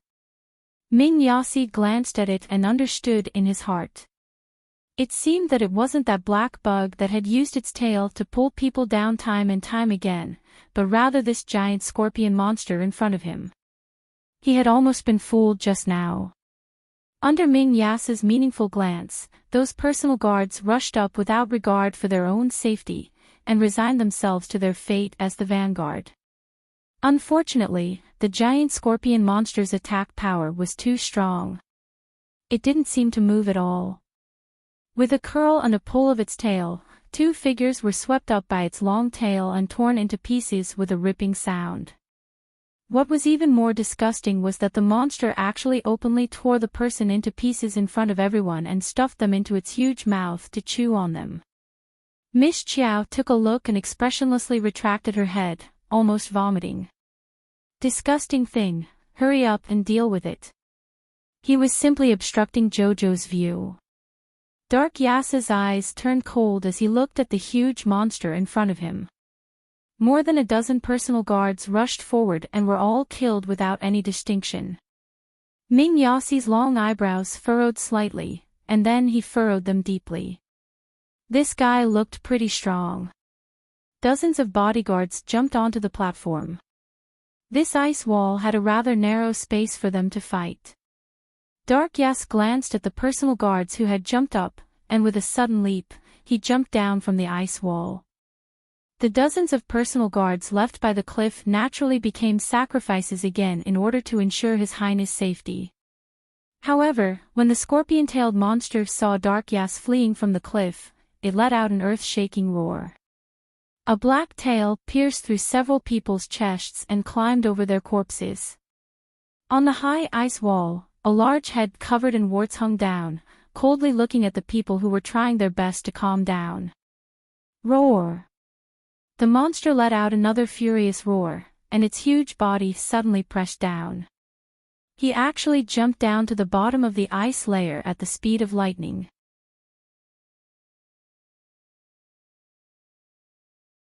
Chapter 2360. Careful. Yali's expression changed greatly, and he commanded his personal guards to quickly spread out. Bang! The scorpion-tailed monster shook its large head, its eyes locked onto Ming Yas, who was protected in the middle of the crowd. Brothers, let's go! A leader of the personal guards roared. He led all of his personal guards forward like a tide, pressing in from all directions and surrounding the huge monster. Everyone mustered all of their spiritual energy and smashed it at the monster with all their might. For a moment, the monster was beaten to the point where its body trembled under the attacks of 1,000 people. It could only dodge. However, it was surrounded in the center of the circle. No matter where it hid, it would be beaten. Roar! With a furious roar, the people in the inner circle were all sent flying. Ming Yas's expression changed slightly, and he warned, "Block your 5 senses." This guy's voice also contains a trace of power. However, his warning came a bit late. Even so, over 100 people had already been sent flying by the huge monster's roar. They rolled back and forth on the ground with pained expressions, their eardrums seeming to have been pierced. The scorpion-tailed monster was very nimble in the center of everyone's attacks. With just a turn of its tail, a row of people were hooked by its barbed tail. Crack, crack, crack. It let out a furious roar and suddenly turned its head, spitting at the row of soldiers on the left. Buzz! Ah! Ah! Those personal guards didn't expect the monster to have a follow-up move. They were immediately stung by a series of small steel bees, falling to the ground with a thud, their eyes wide open. Even in death, they didn't understand what had happened. Miss Chiao, who was hiding in Ming Yas's embrace, saw everything clearly. This old monster also raised a group of small steel bees. When he opened his mouth, he would spit them out. Those little things were all poisonous. They had the absolute right to insta-kill any great spirit master below rank 10. She couldn't help but rejoice in his misfortune. Ming Yas, this arrogant guy, was in for it this time. Hit, hit, hit. Hit with all your might. Miss Chiao didn't mind watching the show.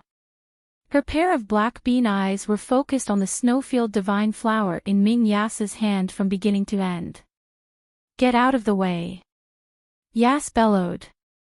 If this continued, the thousands of guards he had brought with him would all be killed by this ferocious giant beast. Ming Yasi naturally couldn't sit idly by and do nothing.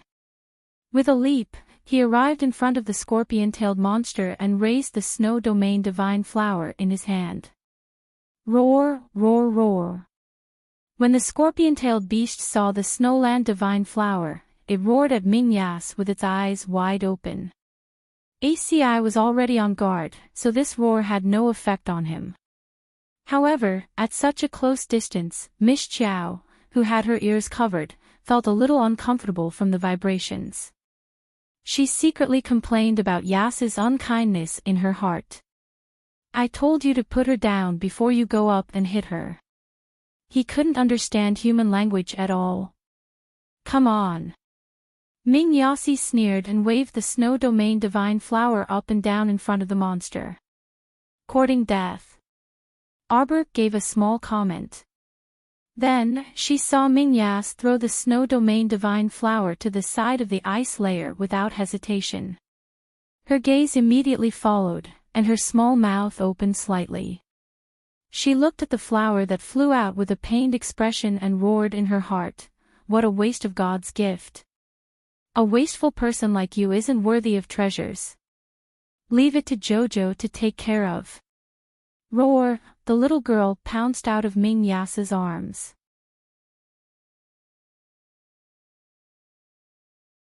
Chapter 2361. Taking advantage of the chaos, the little fellow rolled on the ground and nimbly rolled out of the crowd. On the other hand, Nayas, who was completely engrossed in the battle with the scorpion-tailed beast, didn't even notice that something was missing from his chest. Roar! Lord Jojo ran wildly on the ice as if he was in high spirits. As soon as he opened his mouth to make a sound, he immediately realized that something was wrong and wished that he could hit himself on the head. Fuck, why are you so excited? What are you shouting for? The most important thing now was to keep a low profile. Let them fight. Fight. Continue fighting. Jojo grabbed the snow domain divine flower with his mouth and hid in a crack in the ice with a whoosh. Akir turned around and saw this scene. Shocked, she shrieked, "Little bastard.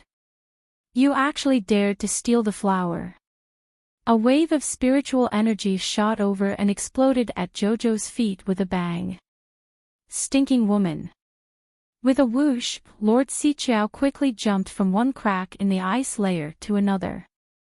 Then, with the snow domain divine flower in her mouth, she ran for her life and ran away. That appearance and that figure were absolutely stunning. Ollie turned around when he heard the sound and saw the little fellow's figure. The corners of his mouth twitched, and he was so angry that he laughed. Ha, it's quite clever. It's a fisherman taking advantage of the situation, right? I'll chase it. That little bastard, don't even think about running away. Akir took out a bow and arrow from her inner world. Glaring angrily, she chased in the direction of Arbor with a whoosh. At the same time, Nea summoned the sword of Hades from his conscious. With a flash of light, it pierced through the beast's head and stabbed it back and forth a dozen times. The beast roared heavily, its voice reaching the horizon. Then, its entire body went limp and collapsed, smashing into the thick ice with a boom. This layer of ice instantly emitted a g sound, one after another, of shattering sounds.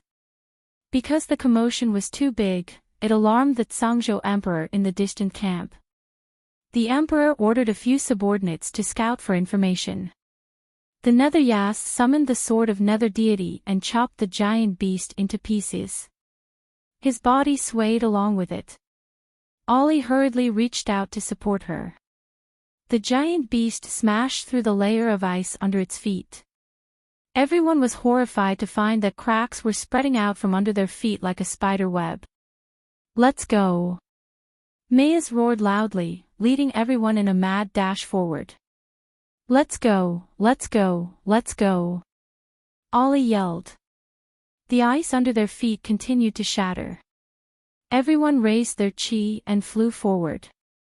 Only then did Ming Yas remember that Lil Thing had already disappeared from his bosom. When he looked up again, he saw a snow-white little guy struggling to escape through the cracks in the ice. More importantly, she was holding a snow domain divine flower in her mouth. At this moment, Ming Yas was angered to the point of laughter by this little thing. He's quite greedy. Even at the last moment of his life, this guy still refused to let go of the Snow Domain Divine Flower in his mouth, running for his life in a hurry. His lips curled into a sneer. Little guy, you've really pissed me off. Akir took the lead and chased after the little guy, shooting several arrows in succession. The corners of Ali's eyes couldn't help but twitch. It was mainly because he saw that the little beast in front of him was actually moving in a very coquettish manner. The S-shaped path it took was simply breathtaking.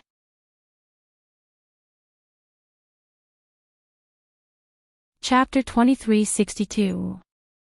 However, she leaped into a crack in the ice wall and popped out with her head raised. All of Akir's arrows landed on the ice, so how could they hit her? Akir, on the other hand, was infuriated. She followed behind the little critter and cursed incessantly. She angrily roared, "Stop right there. Little beast. Bah. You'd be an idiot if you stopped. How many freaking arrows have you shot already?" "A total of 12 arrows. This miss has formed a grudge with you. Just you wait. When Miss recovers her female form, I'll fucking press you to death." "Awoo. Awoo." The little wolf cub's howls kept coming out of the little critter's mouth. The corners of Ali's eyes twitched uncontrollably. He turned to look at his expressionless and uncertain elder brother and coughed lightly. Big brother, I think this little critter is quite nimble. Don't tell me you ordered it to take this snowfield divine flower. Get out of the way first." Styx glanced at him indifferently. The look in his eyes was as if he was looking at an idiot. It couldn't be any more obvious. Ollie rubbed his nose with a helpless expression. The remaining 800 personal guards also took out bows and arrows from their inner worlds and aimed in the direction Arbor was fleeing. Wait. For some reason, Styx's heart couldn't help but skip a beat, and he subconsciously reached out to stop his stupid subordinates. The stupid guards all stopped what they were doing and looked at His Highness with a stunned expression. Was His Highness going to let this little critter go? But they had fought so hard for so long and lost 200 to 300 brothers. Were they going to let this trash little critter take advantage of them when they finally plucked the snowfield divine flower? Akir, who was running at the front, was about to go crazy from Jojo's anger. Every time she shot an arrow, it either nailed into the ice or bounced back. After shooting more than 10 arrows in a row to no avail, she was so angry that she snapped the bow in her hand in two and threw it on the ground. The ice beneath her feet rumbled and swayed, and then it suddenly cracked. Akir reflexively flew up. With a furious roar, she pounced toward Arbor, who was in the crevice of the ice. Damn woman. Jojo-sama was furious. She turned her head and glared angrily at Akir with her round black beady eyes. Then, with a leap, she moved from one crack to another. He stared with a slight chill in his heart. Akir had shattered the crack in the ice where he had been crouching. Fuck. If it wasn't for the fact that I ran away quickly, I would have turned into minced meat by now. You bitch. Jojo-sama will remember you. In the future, I will definitely make you return everything to Jojo. Wow. She pounced and dodged another attack. When she landed, her hind legs couldn't help but twitch. Holding the Snow Domain Divine Flower in its mouth, it turned its head and looked at its leg claws. He couldn't help but vomit blood from anger. His wound had been wrapped in gauze for less than a day. After being chased all the way here, it had split open again. This weak chicken body, Jojo hated it. Woo woo woo. Yas coldly watched for a while before catching up to Akir and saying coldly, Wait. What are you waiting for, brother Yas? Are you still going to protect this lowly little dumb beast? It's a thief, a thief. Akir shrieked. She had chased it all the way, but she couldn't even kill a little dumb beast. This dealt a huge blow to Akir's spirit. She was about to go crazy from anger. In any case, she had successfully broken through to the spiritual realm with the help of spiritual herbs and elixirs. Moreover, she had mastered a kind of earth spiritual power.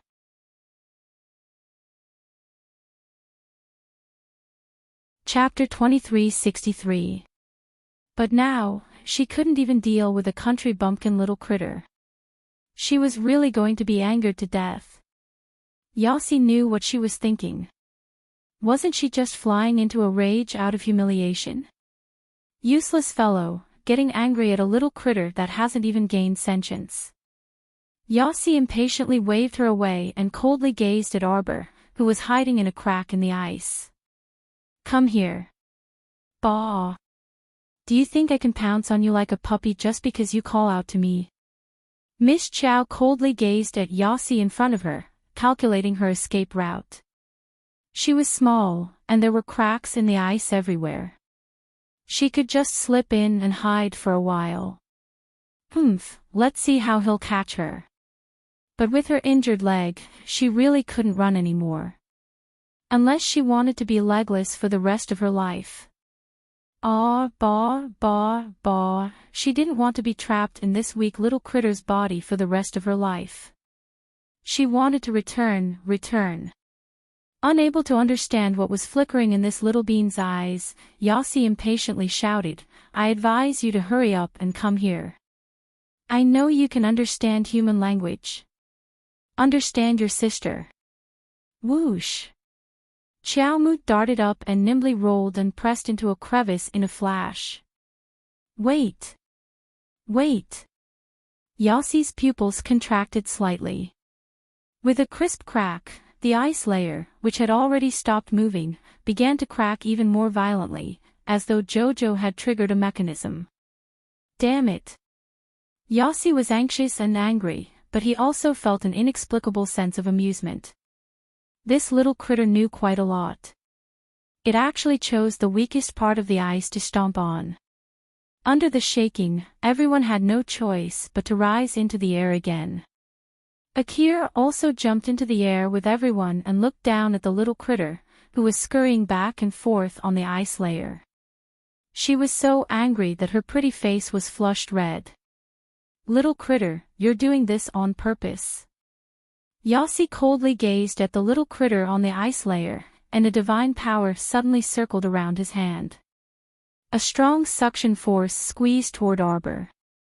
Miss Chow had been sucked by him many times, so she was already on guard. When she saw him raise his hand, she shrank into one of the ice caves and slid over like a mole. From another cave, she popped her head out with a whoosh. Ming Yossi was speechless. He had the urge to choke her to death and stew her soup. What should he do? This little guy is too hateful. It was so hateful that it made him gnash his teeth in anger. Jojo did not care about his expression. Instead, he slid from one cave to the other and soon disappeared from everyone's sight. Chase! Dark Yas gritted his teeth and roared in a low voice. If you were to let this little fellow slip away right under his nose, then he wouldn't be able to survive. Ew. The little guy's little ears twitched as he listened to the sound of galloping hooves from afar. Someone was coming. Although she didn't know if it was a friend or foe, she still inexplicably rolled towards the source of the sound. That's right. Basically, get lost. Fuck, Jojo was about to die from anger. To think that she, the great Jojo, had to roll in order to protect her short legs, which were about to become crippled. She might as well roll fast that there were many caves in the broken ice here. She zigzagged from cave to cave, and her speed and agility made Alex and the others gasp in amazement. This little mink had become an immortal. Everyone cursed in their hearts. How could there be such a nimble mink?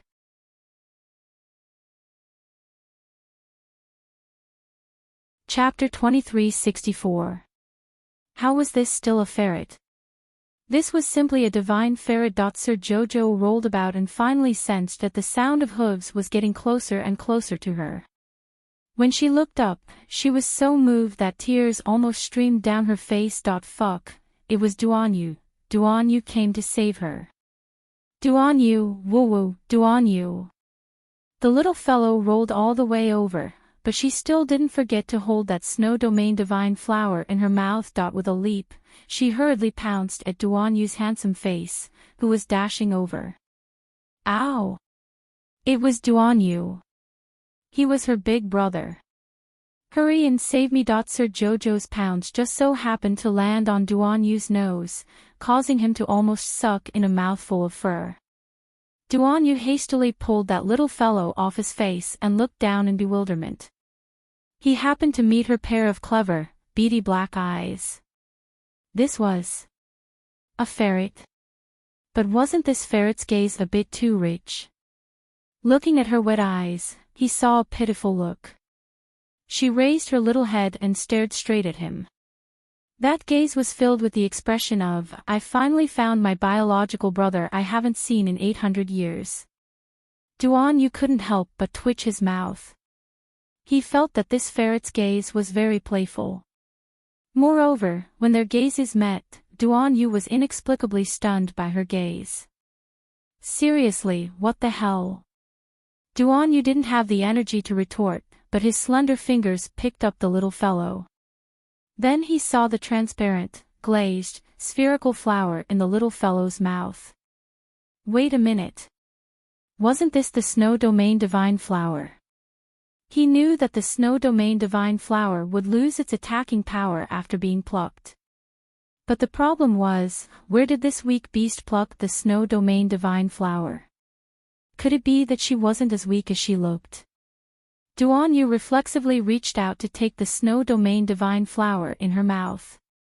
Our dear Xiao Mu immediately shrunk back defensively and glared indignantly at Duanyu with a pair of accusatory eyes. Damn Duanyu, Sir Jojo misjudged you.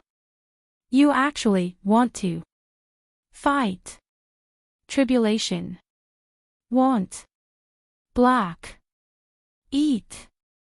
Black. Duanyu inexplicably sensed a trace of disdain and contempt from the depths of her eyes, and he couldn't help chuckling. He reflexively raised his hand to pat her small head. At the same time, the ice layer finally stopped shaking. It was just that this ice layer had turned from smooth and flat to broken pieces full of scars and cracks. If one was not careful, one could fall through the cracks. Ming Yasi chased over with his men, and he immediately saw the little beast curled up in Duanyu's hand. After sizing up Duanyu with his dark eyes, Ming Yasi sneered and said, So it's Zhangzhou's Prince Qin. Duanyu looked up at him with an indifferent expression. Your Highness the Underworld State's Crown Prince, I've heard a lot about you. The two of them looked cold and distant as if they were meeting for the first time. Stop pretending. Don't you guys know each other? Jojo retorted inwardly. She subconsciously pulled at Duanyu's palm and jumped into his arms with a swish. Still holding the Snow Domain Divine Flower in her mouth, she vigilantly glanced at Akir, who was glaring at her across from her. Stinking woman. What are you glaring at? Ming Yasi's eyes flashed with a trace of anger that he himself didn't notice as he watched the little weakling shrink into Duanyu's arms and abandon him. For some reason, he just didn't feel comfortable in his heart. He was clearly the one who discovered this little weakling first, so why should someone else beat him to it?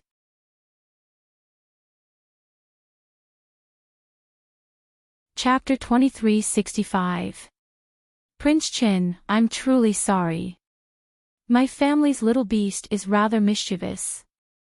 It scampers everywhere and isn't shy with strangers. Please return it to me. Yasi coldly said to Duanyu while suppressing his anger. Duanyu looked down at the weak mink holding the flower in his arms before looking up to glance at Yasi. Do you have proof? What? Yasi only felt a surge of anger from the bottom of his heart, and his entire person also turned cold.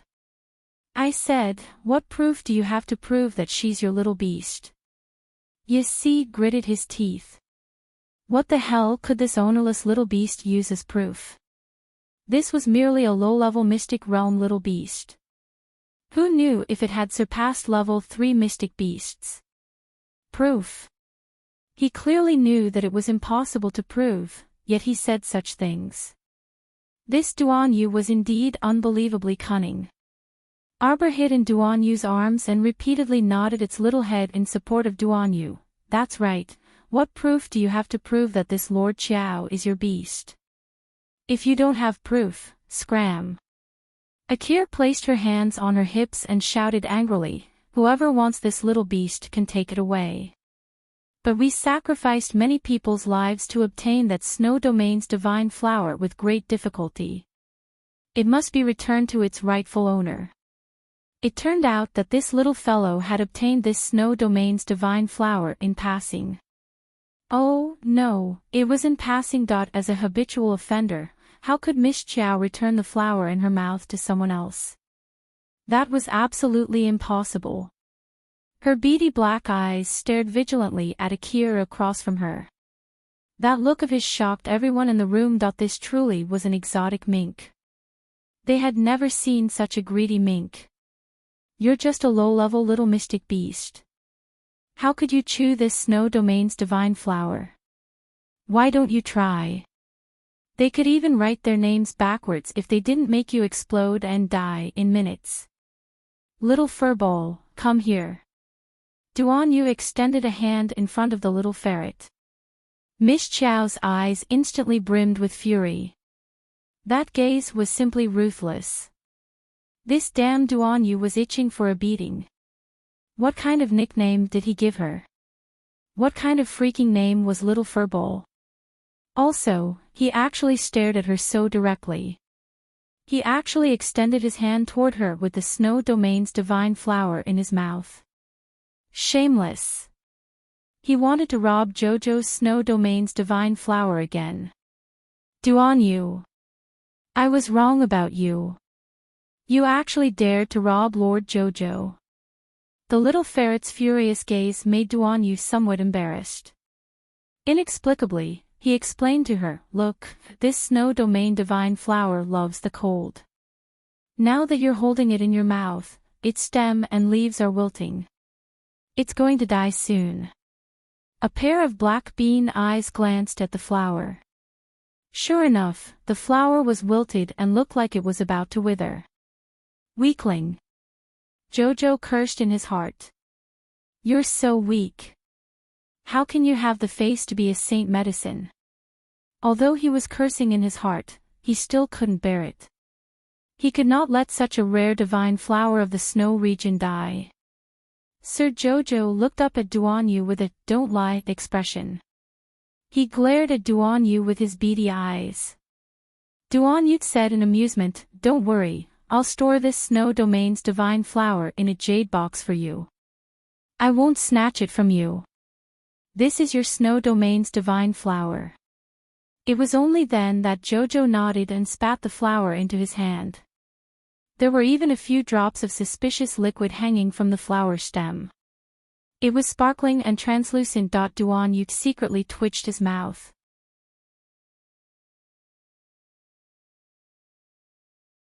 Chapter 2366. With a lift of his wrist, he placed that Snow Domain's divine flower into a long jade box.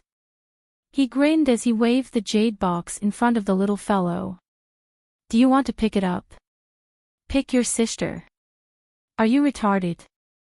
Who wants to pick up an ice, cold jade box? It's longer than her ball-like body. This guy was definitely mocking her on purpose. Don't be fooled by how she was usually all smiles and looked like she would laugh at anyone. In reality, she was very wicked. Then leave it with me for now. Duan Yu was still grinning as he withdrew his fingers and stored this jade box into his inner world.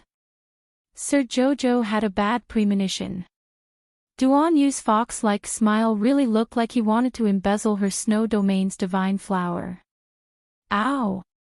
the little fellow pounced at his face. Duan Yu was already prepared, so he swiftly picked up her small body and stuffed her into his arms with a helpless expression. All right, I'll give it to you when we return. What's the rush? Ming Yasi's handsome face darkened. At his signal with his eyes, a group of personal guards swiftly surrounded Duan Yu in the center. What are you doing? Duan Yu grinned at Ming Yasi's face that was smeared with a layer of charcoal. You want to fight with me? You can take the Snow Domain's divine flower, but you have to leave my little pet beast behind. Ming Yasi's face was cold, and he practically enunciated every word when he said the last sentence. He simply didn't understand why he had such intense emotions. It was as if he would regret it for the rest of his life if he didn't leave this little pet beast behind. Although he didn't understand why he had such thoughts, he had always been someone who followed his heart. He could just find another Snow Domain's divine flower if it was gone, but he had to keep this little beast with such a dramatic gaze. Xiao Mu turned to glance at Ming Yasi before swiftly shrinking back into Duan Yu's lapel. Her heart was brimming with anger as she inwardly mused, this Ming Yasi definitely wants to take revenge on Xiao Xiao for stealing his flower. Don't think Jojo doesn't know what he's planning.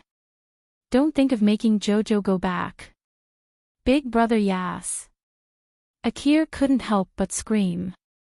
Akir's eyes were filled with malicious fury as she stared at the little white mink in Duan Yu's arms. She wished for nothing more than to immediately rush up and tear that little beast to shreds. She simply couldn't understand why Yas, who was usually quite wise and far-sighted, would care so much about that little beast. In Yas's eyes, that trash little beast was even more precious than a Snow Domain divine flower. How could this be? She must be hallucinating. Shut up, Akir, ACI impatiently shouted at her before turning to glare at Duan Yu and coldly ordering, leave it to me.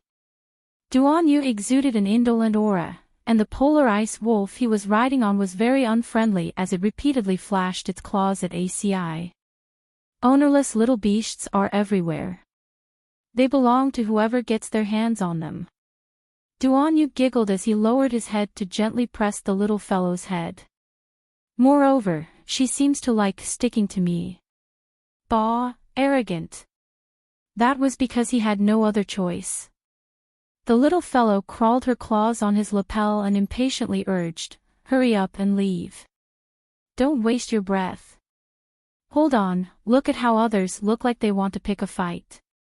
How can I, the dignified Prince Qin of Zhangzhou, boost other people's morale and diminish my own prestige? Ming Yasi angrily drew his sword, a hint of gloom pressing down on his brows. You are courting death. Broken dreams.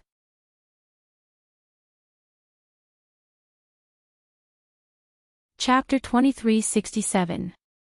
Looking at the fellow in front of him who confidently said, she likes to cling to me more, Ming Yasi was infuriated to the extreme.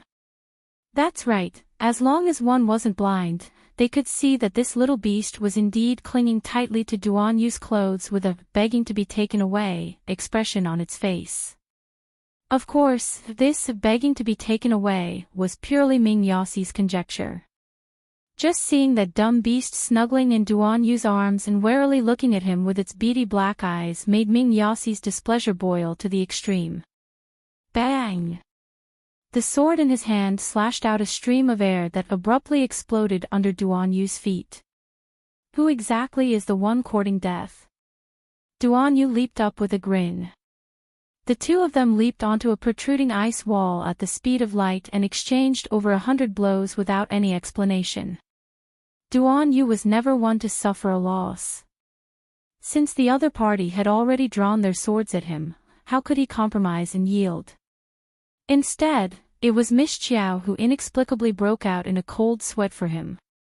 Be more reliable. Duan Yu. You mustn't lose this Lord Qiao.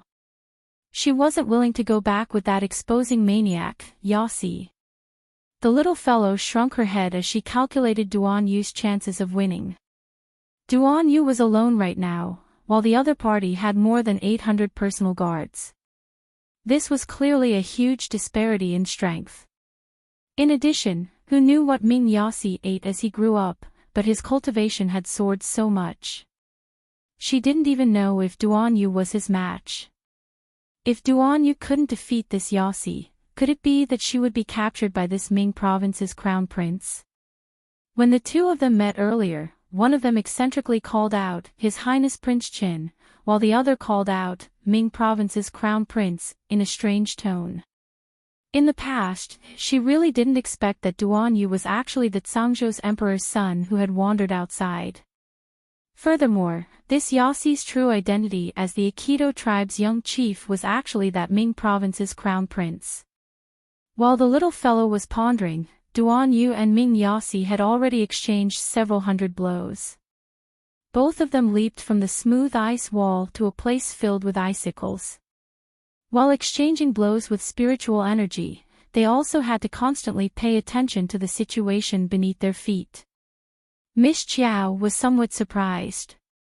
Sure enough, when her cultivation was rising, everyone's cultivation was rising as well.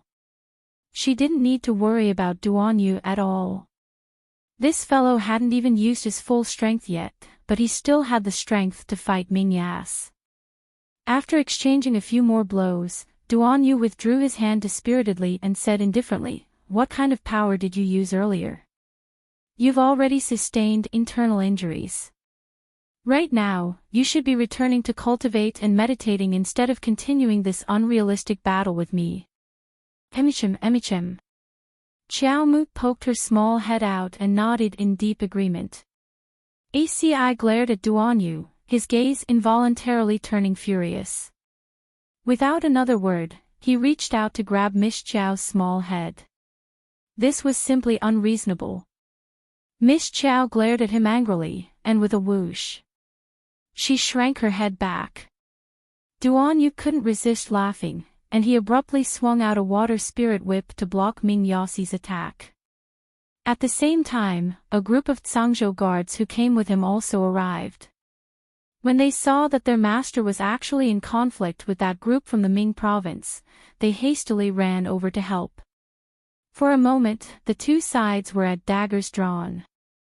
Duan Yu sneered, "If you still don't retreat, I'm going to get serious."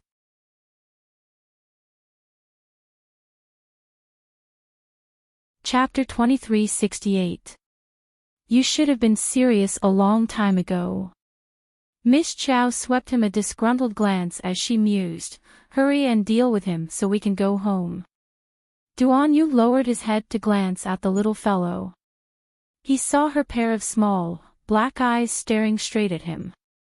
Her watery eyes were quite amusing. "You're hungry, right?" "Hungry my ass." Miss Chiao couldn't be bothered with this idiot anymore. Yet Duan Yu was grinning as he suddenly stomped the ground. Tens of thousands of icicles exploded in an instant and were turned into balls of ice by the airflow around him. They flew up with a whoosh and split open between the two with a bang. Countless ice shards shattered into tiny ice shards that shot toward Dark Yas. Miss Chiao could see everything clearly from hiding in his arms, and she couldn't help but gasp in amazement. Duan Yu, this guy, actually grasped the power of water spirit to the point of perfection. Seeing how he effortlessly converted the water spirit energy between heaven and earth for his own use, this person was simply a bit of a freak. Even Dark Yas at his peak might not be his match, let alone the current Dark Yas who couldn't even stand steadily. "Your Highness." Akir had already cried out in alarm. Ali brought a few guards with him and flew up to support the swaying Dark Yas. Dark Yas's face was dark, but he was extremely furious on the inside. If it weren't for the fact that he had used the power of the Sword of Underworld deity earlier and his body had yet to recover, how could he have suffered such a setback in front of Duan Yu? But right now, he was frustrated no matter what he said. If he couldn't win, he couldn't win. He already knew that he couldn't protect what he wanted if he wasn't strong enough. Dark Yas angrily swatted away Ali's hand and jumped down from the ice wall with Duan Yu. He reflexively covered his chest with his hand. Duan Yu turned around and coldly swept him a glance. The Zhangzhou guards had already swarmed up to protect their master in the center. Although they only had half the number of Ming Province's personal guards, their fierce eyes were extremely sharp. It was as if each of them could take on 100 enemies alone, and they were brimming with a baleful aura. Ming Province's crown prince, today's exchange of pointers was to this prince's liking. Let's play again next time if there's a chance. Duan Yu waved his hand with a nonchalant expression as he turned to leave with the little fellow in his arms. The Zhangzhou guards were naturally not as magnanimous as their master. Each and every one of the Dark Province guards who were glaring at them like tigers watching their prey, turned around in a row, and retreated in a row. They stared at the Dark Province guards in front of them and protected their masters as they left. Of course, they were not very afraid that the people of the underworld continent would attack. Unless they wanted to die here, they could just attack. The heavenly ice and snow region was within the territory of the Zhang state. It would be strange if the people of the underworld state dared to make a move. If they hurt Prince Qin, the emperor could send an army to crush them at any time. Ming Yas wasn't a fool. He had already thought of this. At this moment, she was staring at Duan Yu's group leaving with gloomy eyes. She clutched her arm that had been cut by the water spirit. His arm was not the only thing that was injured. In the last confrontation just now, that damned Prince Qin was indeed a powerful figure. Akira's eyes were red, and she looked like she was about to cry. Brother Yas, why were you so impulsive? She clearly knew that now was not the right time to fight with the people of the Zhangzhou, so why couldn't she keep her cool? Ming Yas coldly glanced at her before looking in the direction that Duan Yu left in a trance. He didn't speak for a long time.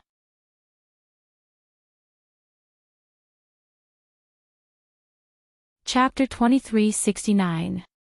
Seeing that Yossi didn't chase after her, Miss Qiao inwardly sighed in relief. This guy was extremely troublesome.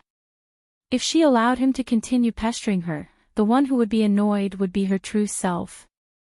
Right now, her tiny body couldn't do anything. She was too weak to even jump up and scratch his face. Right now, her most important task was to find a place to settle down and sort out her current situation so that she could get herself dressed as soon as possible. Arbor sighed powerlessly in her heart as she looked down at her chubby little paw. Go do what you need to do. Duan Yu aloofly instructed the Zhangzhou guards before bending down to enter the tent. He placed the little thing on a small table before his gaze landed on her injured little paw. Due to the torment along the way, the gauze had long fallen off, so her little paw was currently exposed to the air. Although it wasn't bleeding anymore, it still hurt terribly. Your Highness. Xiao Kezi anxiously called out upon hearing the commotion. Emichim, Duan Yu didn't even look up when he heard his call. He merely took out a medicine bottle from his inner world and placed the little thing on his lap. He then lowered his head and applied medicine for her as if no one else was around. Arbor glanced at that medicine bottle and stopped moving. She obediently lay there and allowed him to apply the medicine. This medicine was her exclusive prescription, and it was very effective. After applying it once today and again tomorrow, her injury would probably be 80% healed. Your Highness. When Xiao Kezi saw that Duan Yu was ignoring him, he hastily walked forward and circled Duan Yu's body several times. My Highness. All right, stop making a fuss. If you have something to say, say it. This servant heard that you encountered the Nether Province guards this time and almost met with danger, right? Xiao Kezi wailed, you really were in too much danger. Duan Yu carefully applied the medicine for the little fellow before looking up to meet his eyes. I'm fine. The implication was, stop making a fuss over there. Arbor also felt that this little eunuch was terribly noisy. She was lying there lazily. After fleeing for her life the entire way, she had long used up all the energy in her body. Right now, she just wanted to have a good rest, but there was a demonic voice nagging in her ears. How annoying. Fourth brother. A voice sounded from outside the tent. Not long after, two men walked in one after another with smiles on their faces. Duanyu raised his eyes to look at those two people. He was smiling sarcastically on the inside, but he didn't show any expression on his face. Second royal brother, third royal brother, is something the matter? The second prince and the third prince looked at each other. The third prince smiled and said, I heard that you met with danger on the way. Are you all right? Duanyu spread his hands. It's obvious that she's not injured. She's completely fine. That's good, that's good. The third prince laughed and glanced outside the tent. I don't know where Xiangchang heard the news of your injury. She's so nervous that she's secretly crying. You have to comfort her later. Xiangchang, come in. The woman who entered after hearing the sound had red eyes, as if she had just cried. She was dressed in a fiery red muslin robe and had a tall, jade-like nose. Her appearance was quite stunning. A phoenix hairpin wrapped with 8 jewels on her head was quite eye-catching under the swaying sunlight. The little fellow was lying there. She looked up at that beauty in red and sized her up curiously before looking away and continuing to laze around.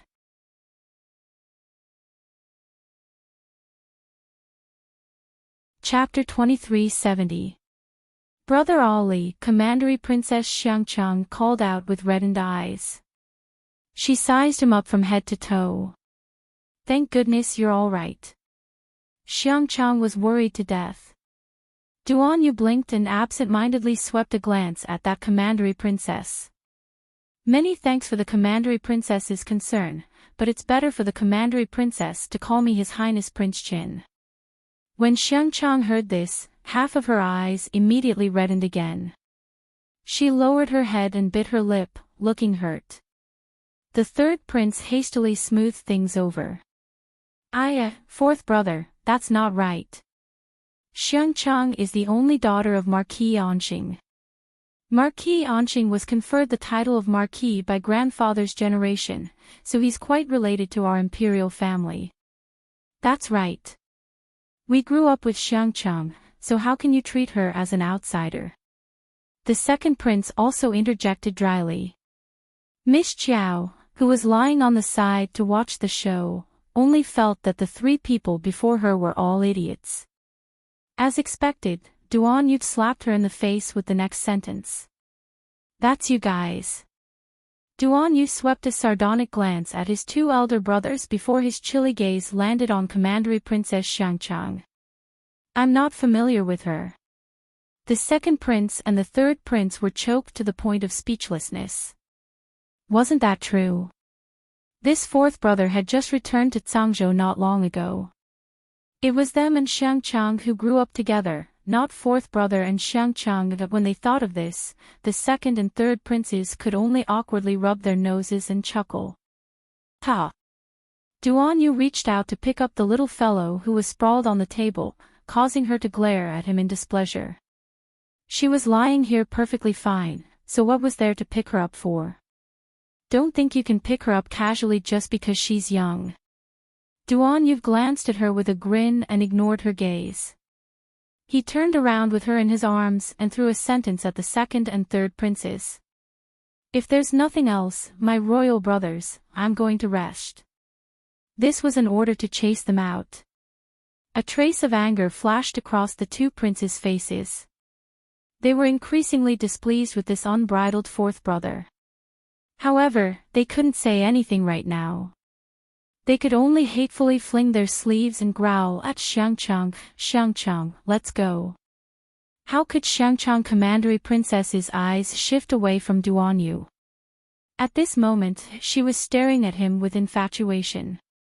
How could she hear the second prince and the third prince's cries?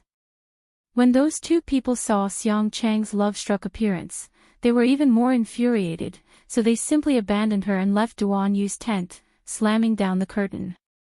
Ungrateful fellow! The third prince spat as soon as he stepped out of the door. They had come to see him in vain. They didn't expect him to be so rude to his elder brother.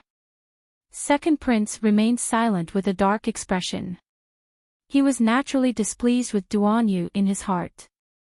However, with his current status and the importance he received from Imperial Father, even if he wanted to make a move on him, he would have to assess the situation and plan before making a move. If he acted rashly, it would only make him more unlucky. Xiangcheng. Let her be, the second prince said coldly. He was not very optimistic about that woman from Xiangcheng. Just by looking at his fourth brother's cold attitude towards her, he knew that there was no chance. Unfortunately, that woman's brain wasn't good. She insisted on sticking to him and asking for humiliation. So be it. She would soon find out who was more suitable for her. If it weren't for giving face to Marquis and Xingho, he wouldn't care about a mere Xiangcheng. The second prince thought coldly as he left with the third prince. However, the two people didn't know that Crown Prince Rongli was currently standing in a corner of the tent wearing a thick brocade cloak and coldly watching them leave.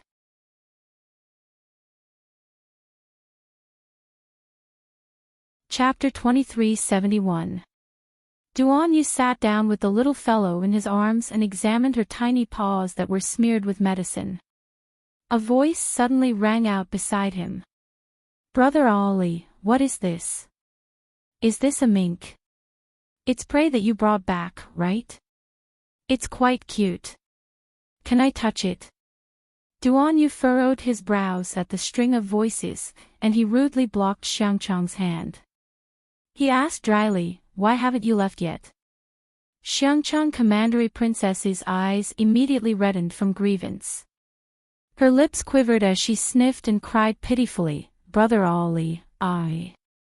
Duan Yu felt all the hairs on his body stand on end. Unexpectedly, the fur ball in his arms also stood on end. It was mainly because Qiao Mu felt that this woman's voice was clearly coarse, but she still had to tighten her voice and pretend to be weak and easily bullied. This made her hair stand on end. Duan Yu looked up and finally glanced at this Xiangcheng Commandery Princess. The latter was secretly delighted and put on a gentle expression as she looked back at him with watery eyes. Qiao Mu's body trembled, and she could even feel Duan Yu, who was hugging her, also trembling. Xiangcheng Commandery Princess naturally did not notice the two people's identical actions. Duan Yu, who sensed something, looked down at that fur ball in amusement. Xiangcheng, this prince is going to rest. Wasn't this eviction order obvious enough? As long as one had a bit of foresight, they should be able to scram obediently. However, Xiangcheng Commandery Princess was an oddball. She was secretly happy that she finally had a chance to be alone with Prince Qin, so she pretended not to understand Duan Yu's words and naturally could not leave. Miss Qiao, who was exhausted from the day, stretched out her paws and yawned rather sleepily. Xiangcheng Commandery Princess's eyes instantly widened as if she had seen a ghost. She pointed at Arbor in Duan Yu's arms and exclaimed, Brother Ali, it actually knows how to yawn. Duan Yu, who was thinking that the little fellow was very adorable, only heard Xiangcheng Commandery Princess's coarse voice. He felt it was ear-piercing, and anger involuntarily flitted across his eyes. Little Ko. This little eunuch, when she needed him, he was nowhere to be found. When she didn't need him, he would be noisy all day long. He was really useless. When Lil Kuzi saw the second and third princes enter, he very consciously retreated and gave the space to his masters. However, he naturally did not dare to walk far. When he heard Duan Yu shout, he hastily dashed inside the tent. Your Highness. Chase away all the irrelevant people. I'm going to sleep. Ah. Xiao Kuzi was dumbfounded. He secretly glanced at Xiangchang Commandery Princess, whose expression had changed greatly. This princess had probably offended His Highness by courting death. Xiao Kuzi braced himself and walked forward. Following his master's orders, he coughed lightly and said, "Count, Princess, please." According to Xiangchang Commandery Princess's temper, she should have slapped Xiao Kezi's face and given him a slap while shouting at him, "Are you blind? Don't you know who I am?" However, when she saw Duan Yu's aloof expression, she did not dare to do anything. She could not do anything. She could only turn to look at him with a very sad expression. "Brother Ali.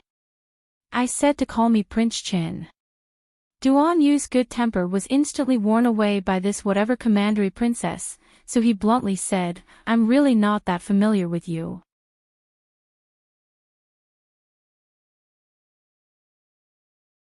Chapter 2372. Xiangchang Commandery Princess looked like she had suffered a huge blow and endured humiliation. She covered her face and sobbed as she left. After she left Duan Yu's tent and returned to her own, she hugged her pillow and cried bitterly, scaring the maidservants. Duan Yu naturally didn't know that Xiangchang Commandery Princess went back and cried. But even if he knew, he would only scold her for being crazy and nothing more. After Xiangchang Commandery Princess was chased away, Duan Yu carried Sir Jojo to the couch and sat down. He indeed wanted to rest for a while after going through so much trouble outside. His head hurt especially from their quarreling just now. Arbor glanced at him with a sharp gaze, which amused Duan Yu. He reached out to poke her little furry face. "Little dumpling."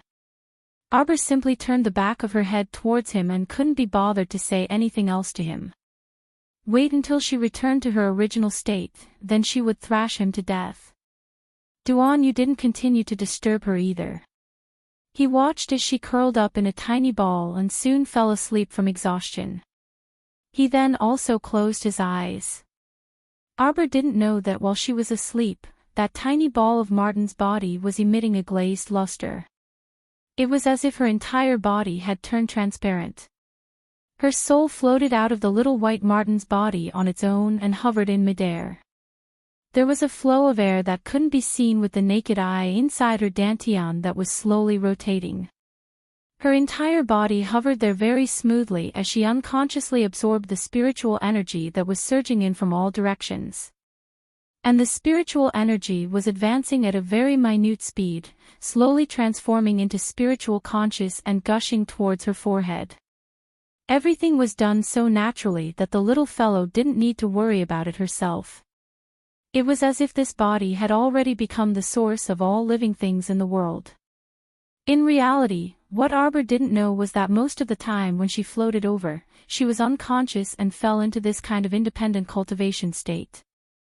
She also didn't know that the spiritual conscious body stayed in her conscious like a lazy person who had eaten and drank to its heart's content. It was sprawled out on all fours and didn't want to move at all. This time, the cultivation lasted for 4 hours. When Duan Yu, who was beside her, moved slightly, the little white Martin's spiritual conscious body returned to her body. The transparent spirit body was once again absorbed into the little white Martin's body. It was as if everything that had just happened was just a dream and an illusion. Qiao Mu had no idea that she had already inexplicably gone through another round of cultivation. She opened her small black eyes and saw the guy beside her. He was leaning on one arm and poking her round little belly with a grin. "Bah! What are you poking at?" The little guy flipped over like a carp and got up. He moved his little paws and felt that the pain was much better. He couldn't help but feel proud in his heart. Jojo Sama's medicine was really good. Jojo's products were definitely the best. Duan Yu looked at her with a grin and rubbed her furry little body. "Little furball, what do you want to eat?" For some reason, he just wanted to talk to her. This little guy could understand human language, and it was also very human-like. Although it was only a low-level little Xian beast, she didn't know why its intelligence was so heaven-defying. There were too many bizarre things in this world, so Duan Yu naturally wouldn't delve into these. Roar! Pfft! Duan Yu couldn't resist laughing out loud. He felt that his mood had become much more cheerful. He stood up and hugged this round little thing before getting off the couch. He said to Xiao Kezi, who was waiting outside the door, "Set the table." Xiao Kezi was overjoyed. In the past, Their Highness wouldn't remember to eat without someone reminding him. Today, the sun must have risen from the west.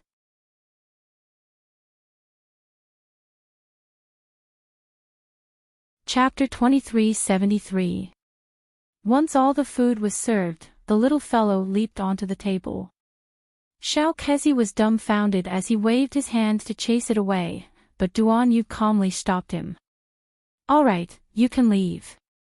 "Ah, Your Highness, this little critter, it's fine." Xiao Kezi looked at Miss Chiao with a strange expression. That mink was squatting in front of a plate of pork ribs and looking at its little paws with a conflicted expression. It looked like it was hesitating whether to use its paws to eat or to lift it up to eat. This really was an odd little mink. Xiao Kezi thought. How could it share food with His Highness at the table? It was so dirty, yet His Highness didn't mind. Xiao Kezi grumbled in his mind as he slowly walked out. The moment he stepped out, he saw the little snow eagle's paw decisively reaching for the plate. "Oh whoa!" Duan Yu, who was picking up a pair of chopsticks, looked speechlessly at the little fellow who was barking at him. For some reason, he had the misconception that this little fellow was used to ordering him around. "Oh whoa!" Duan Yu twitched his mouth and put down the chopsticks in his hand. He stood up and walked to the little fellow's side. He lifted her up and walked to the basin on the side of the tent. "Where did you get this bad habit of yours?" A little animal actually knew to wash its paws before eating. "Oh whoa!" The little fellow barked at him again and looked disdainfully at the water in the basin. It was a dirty basin of water, disgusting. Duan Yu, what was going on? He felt like this little fellow was like a lord in front of him. Who exactly was His Highness? Xiao Kezi. Xiao Kezi was waiting outside the tent. When he heard the call, he lifted the curtain and rushed in at the speed of light. "Your Highness, did that mink disturb your meal? Do you want this humble one to throw it out?" "Oh whoa!" Sir Jojo glared at the slanderous fellow who rushed in. Xiao Kezi looked like he had seen a ghost. It really was a ghost. This little mink looked so adept at glaring at people. "Pour out the water in the basin," Duan Yu said helplessly. "Hey, this basin of water was just fetched." It fell. Lil Kezi hurriedly carried the basin out and splashed it on the ground. Then, he carried it back and watched with a strange expression as His Highness filled the basin with water again. The corner of little Kezi's mouth twitched. The next moment, he saw His Highness put the small animal into the basin. "Ow!" Sir Jojo's beady eyes bulged as he stared fixedly at Duan Yu. Duan Yu exclaimed speechlessly, "I've really seen a ghost." Why did this tsundere look a little like his Jojo? That was why he found the little guy interesting at first glance. "You won't get wet," Duan Yu inexplicably explained. Fine, I'll wash your claws, only your claws." Little Kezi was completely speechless. What kind of mink was this?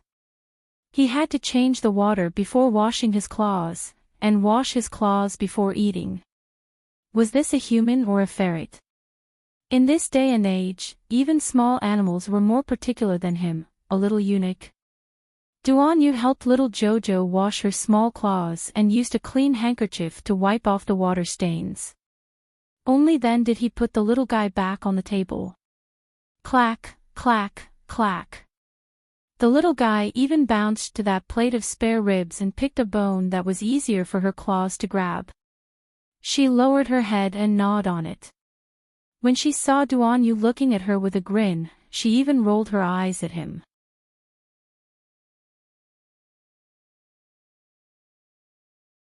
Chapter 2374.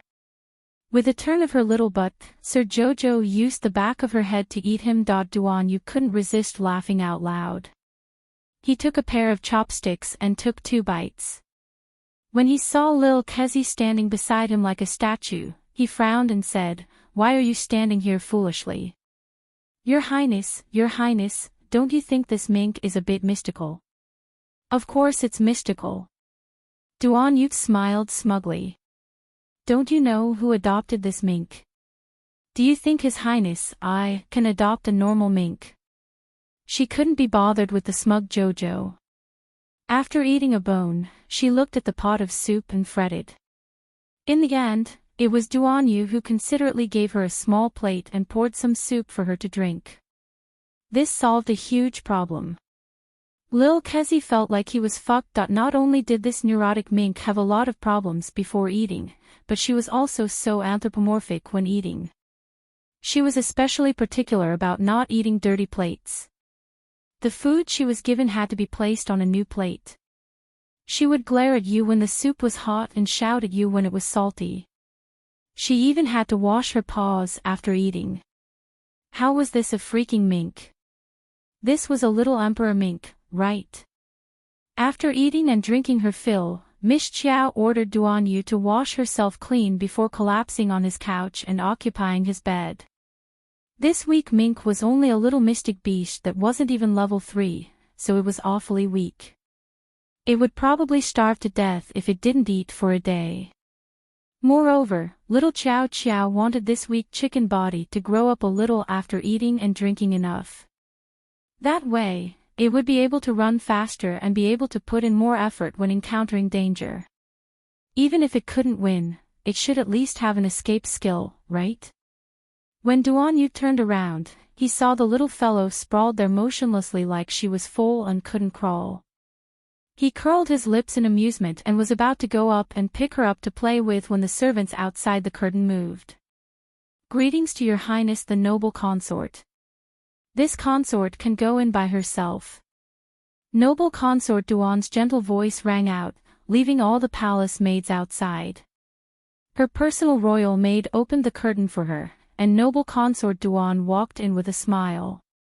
"Mom, why have you come?" Duan Yu quickly turned around and walked to his mother's side with a grin. "What's wrong?" "Mother heard that you went out to play and encountered danger on the road. Can't I come and see you?" "Mother, why are you listening to their nonsense?" Duan Yu helped his mother sit down on the stool. "I, your son, am mighty and domineering. How could a few insignificant thieves injure me?" "What little thief?" "I heard that it's the cruel and merciless crown prince of the underworld region." "Humph." Duan Yu raised his slender brows noncommittally. "Just a defeated opponent, not worth mentioning." "You child." Noble consort Duan glared at her son in amusement and anger. "You're too proud." "Mother, your son, I, naturally have the ability to be proud." Duan Yu sat down next to his mother with a grin and reached out to pour tea for her. Little Jojo, on the other hand, had been lying on the bed the whole time.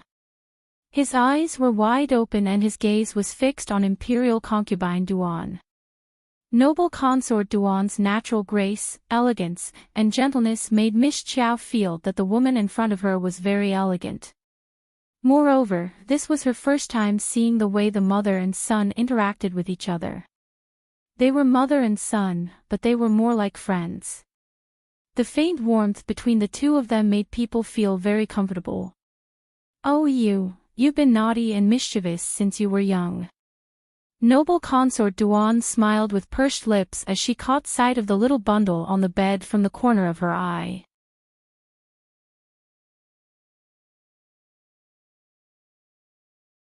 Chapter 2375. Aw. She stood up and walked towards the side of the bed. Mother, I heard that you caught a little snow eagle. Is it this little one? Duan Yu's body swayed, and he quickly scooped up the little fellow. He hid her in his arms and grumbled, Mom, I can't give this to you. Noble Consort Duan laughingly scolded him and poked his shoulder. Look, someone even boasted earlier that everything they hunted would belong to Mom. Duan Yu rubbed his nose and instantly felt a bit embarrassed, but he still tightly protected the little mink in his arms. Just this won't do. Unexpectedly, Miss Chiao kicked him in the chest. Her chubby little body rolled and pounced towards Noble Consort Duan. Mom, don't be scared, she won't. Duan Yu was startled and wanted to remind his mother that this little mink was quite human, so she probably wouldn't scratch her. Unexpectedly, when he turned around, his mother had already cradled that little thing in her arms and giggled. Son, look, this mink is really interesting. Noble Consort Duan looked at this soft and adorable little bundle and laughed happily. Duan Yu glanced at that little mink resentfully, but he felt even more aggrieved when he saw her ignoring him with her but facing him. This heartless little thing, wanting to run off with someone else after feeding her. Arbor rolled around in Noble Consort Duan's arms. He liked this woman's soft embrace and the faint fragrance on her body.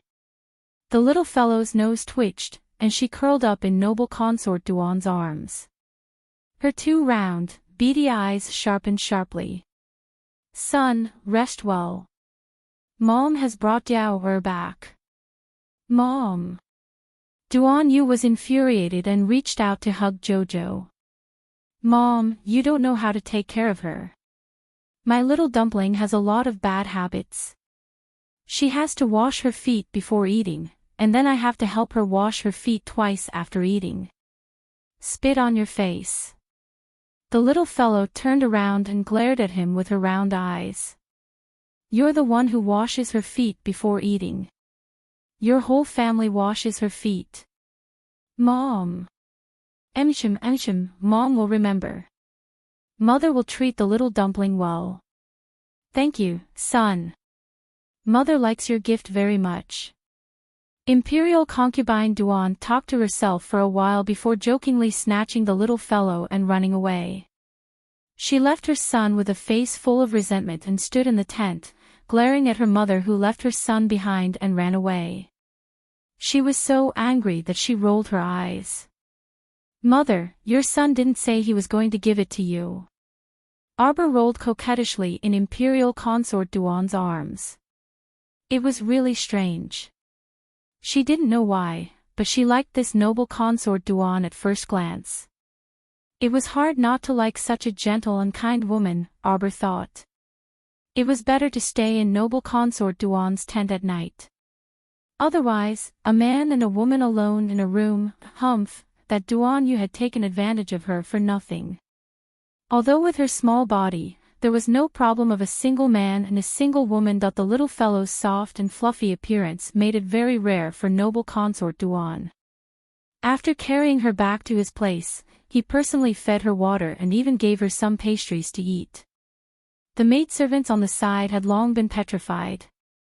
Just like little Kezi, they stared at Arbor with wide eyes as if they had seen a ghost.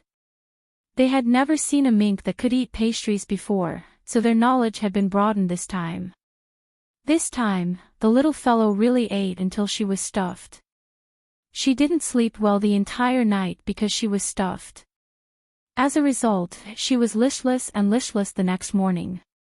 Duan Yu ran to his mother's tent early in the morning to see her. When he saw her listless appearance, he immediately said that he wanted to carry her back.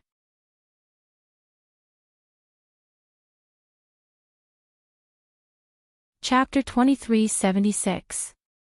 Mom. I already said you can't take good care of her. This little fellow is full of problems and is very precious. Let me carry her back and raise her. Our dear Duan Yu inexplicably didn't sleep well the entire night. Every time he closed his eyes, the little ferret kept hovering in front of him, making him feel anxious and worried. As a result, he ran over here early in the morning without eating breakfast. Noble Consort Duan rolled her eyes at her son and slapped away his hand that was reaching for the little ferret. Stingy. You said you were giving it to Mom, but now you want it back. Duan Yu looked at his mother aggrievedly. Mom, don't you feel guilty saying this? When did your son say he was giving it to you? Your son already said he wasn't giving it to you, but didn't you still snatch it and run off? You don't know how to raise it and raised a spirited little fellow into a lishless thing. Now, you refuse to return it to me, your son, no matter what. Truly aggrieved. Jojo didn't want to move at all. She merely raised her eyes and continued to lie there with her head drooped listlessly.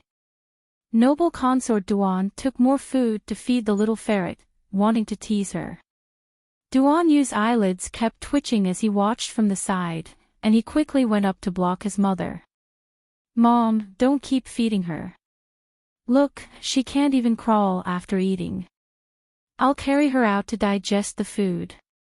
Noble Consort Duan was about to block her son, but Duan Yu, that guy, reacted quickly and picked up the little Jojo in his arms. Just as she was about to fly away, Xiao Kezi's report came from outside the tent. Your Highness. Noble Consort Duan's hand froze in mid-air as she reached out to snatch the little ferret from her son. Noble Consort Duan leisurely combed her hair and gently said, Come in, Xiao Kezi. Xiao Kezi opened the curtain and entered. He hastily bowed to Noble Consort Duan and Duan Yu before reporting, Your Highness, His Majesty issued a hunting order just now and wants you to go with him. He said you are going to the stone slope to hunt a level 7 spirit beast. Duan Yu was disinterested when he heard this. He waved his hand while carrying the little ferret and said, Not going. Xiao Kezi had long known that His Highness was willful and reckless, so he was not the least bit surprised when he heard His Highness's rejection. He just put on a troubled face and said, But His Majesty has already given the order. If Your Highness doesn't go, someone with ulterior motives may come to make things difficult for Your Highness and say that you openly disobeyed His Majesty's decree.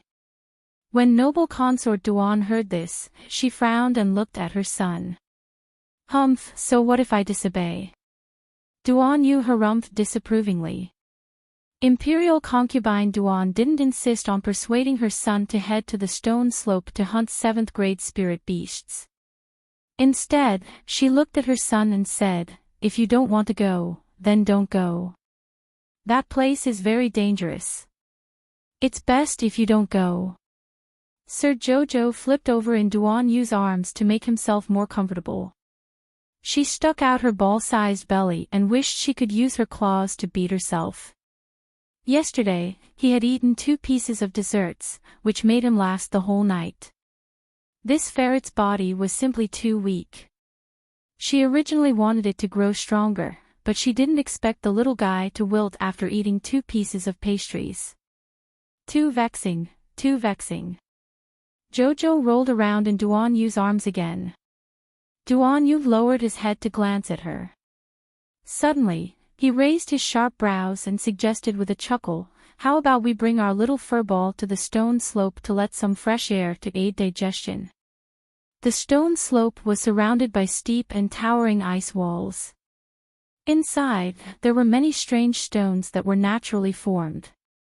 It was quite suitable for the little guy to climb the stones, bask in the sun, and stroll around in case he was stuffed to death.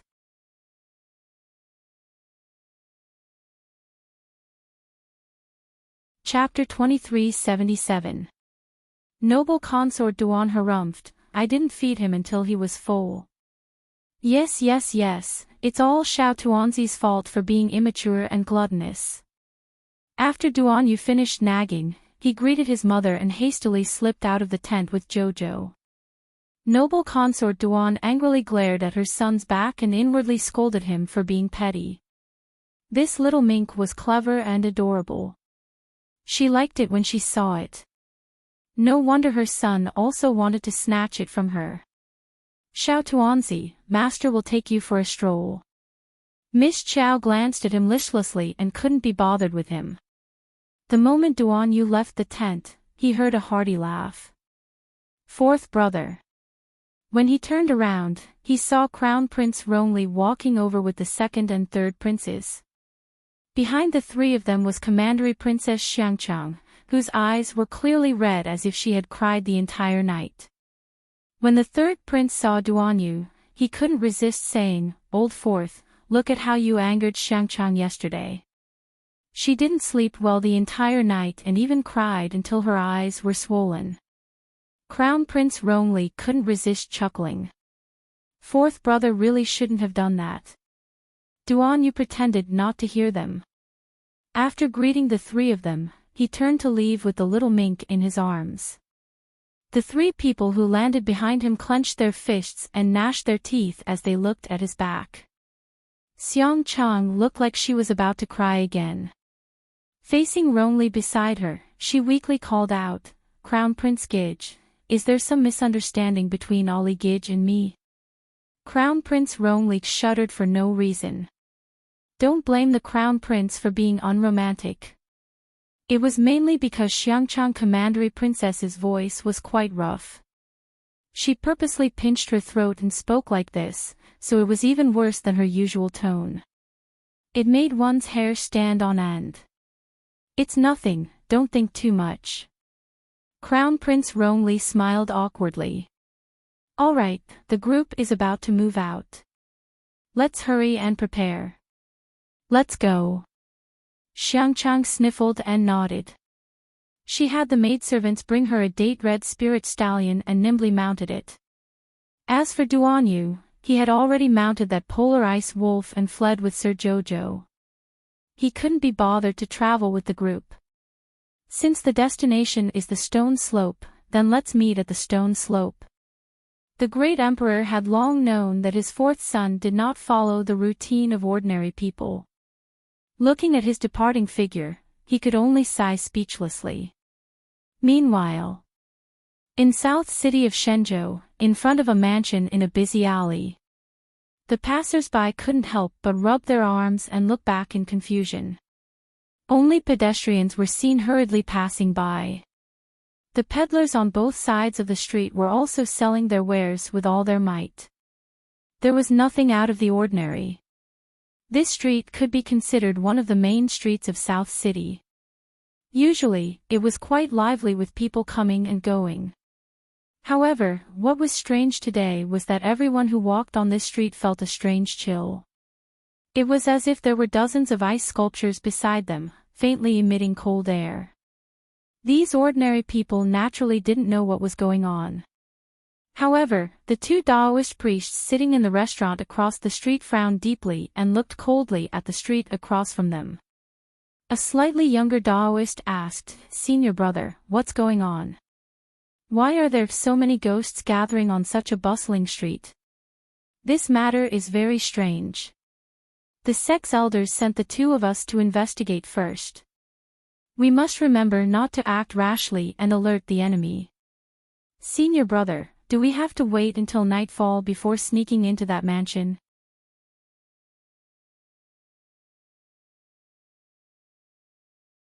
Chapter 2378. The older Taoist priest nodded slightly, yes. The two made up their minds and stopped talking.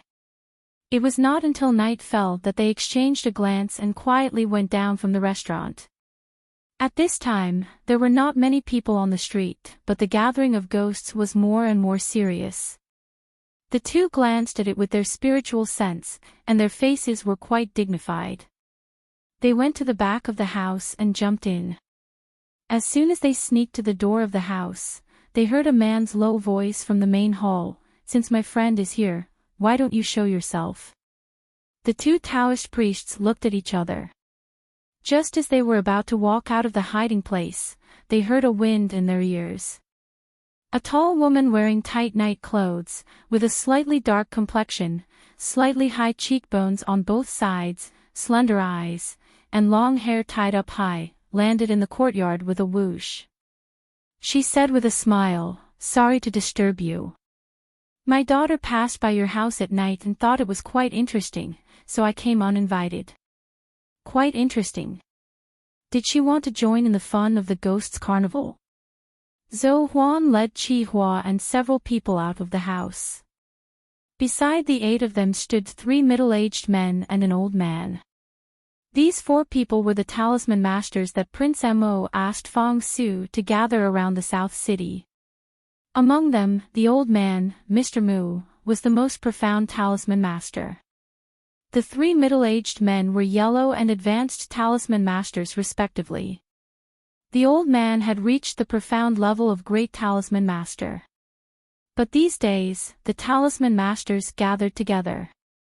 No matter how they studied, they couldn't figure out what talisman the little girl was hit by. As for the talisman master that Mo Lian asked Fong Su to find, they naturally couldn't find him in the South City. If you let a group of talisman masters who practiced the talisman technique look at the evil talisman on the little girl, they naturally couldn't find anything. Are you a talisman master? Zhou Huan looked up and down at the woman. The woman was only 28 or 29 years old, but her cheekbones were slightly high, making her face look a bit harsh and serious. The woman grinned, and her personality seemed to be quite straightforward. That's right. I didn't expect to see so many peers in an ordinary small house. Nice to meet you. The old man, Mr. Mu, stroked his beard and said with a smile, Miss, you must be a yellow-grade talisman master. Old Mr. has good eyesight. The woman cupped her hands, I am Shen Fei. Old Master Mu nodded and shifted his gaze to the other side. Are those 2 friends still not going to show themselves? The 2 Taoist priests looked at each other and jumped out from their hiding places. They cupped their hands and greeted everyone. Old Master Mu smiled and said, so it's the 2 Taoists from the Taiji sect. Nice to meet you. The great name of the Tai Chi sect naturally resounded throughout the divine continent. This was the Tai Chi sect, one of the 7 great sects. The sect mainly cultivated talisman techniques, and the old sect master's talisman techniques were not much worse than the head of a talisman aristocratic family. The 2 Taoist priests looked at each other and bowed to the old man at the same time. Old Mr. Mu. So they knew each other. Old Mr. Mu's talisman technique was the highest amongst this group of people, and he was a rather upright person. He had a brilliant reputation in the talisman puppet world, so everyone naturally followed him into the central room. The 2 Taoist priests and the woman, Shen Fei, looked towards the backyard at the same time. When they saw a large defensive formation set up there, their hearts couldn't help but tremble slightly. The woman, Shen Fei, was the first to ask, Old Mister, may I know what happened in the backyard of this mansion? Why are there so many ghosts gathered at the front door? You're tuning into the LoveLore Library YouTube channel. We're so grateful for your support, and don't forget to subscribe to join us on this incredible journey through captivating stories. Your generosity through donations truly makes a world of difference, as it's the primary source of revenue that allows me to expand and enhance this channel for you. Thank you from the bottom of my heart for being a part of this adventure.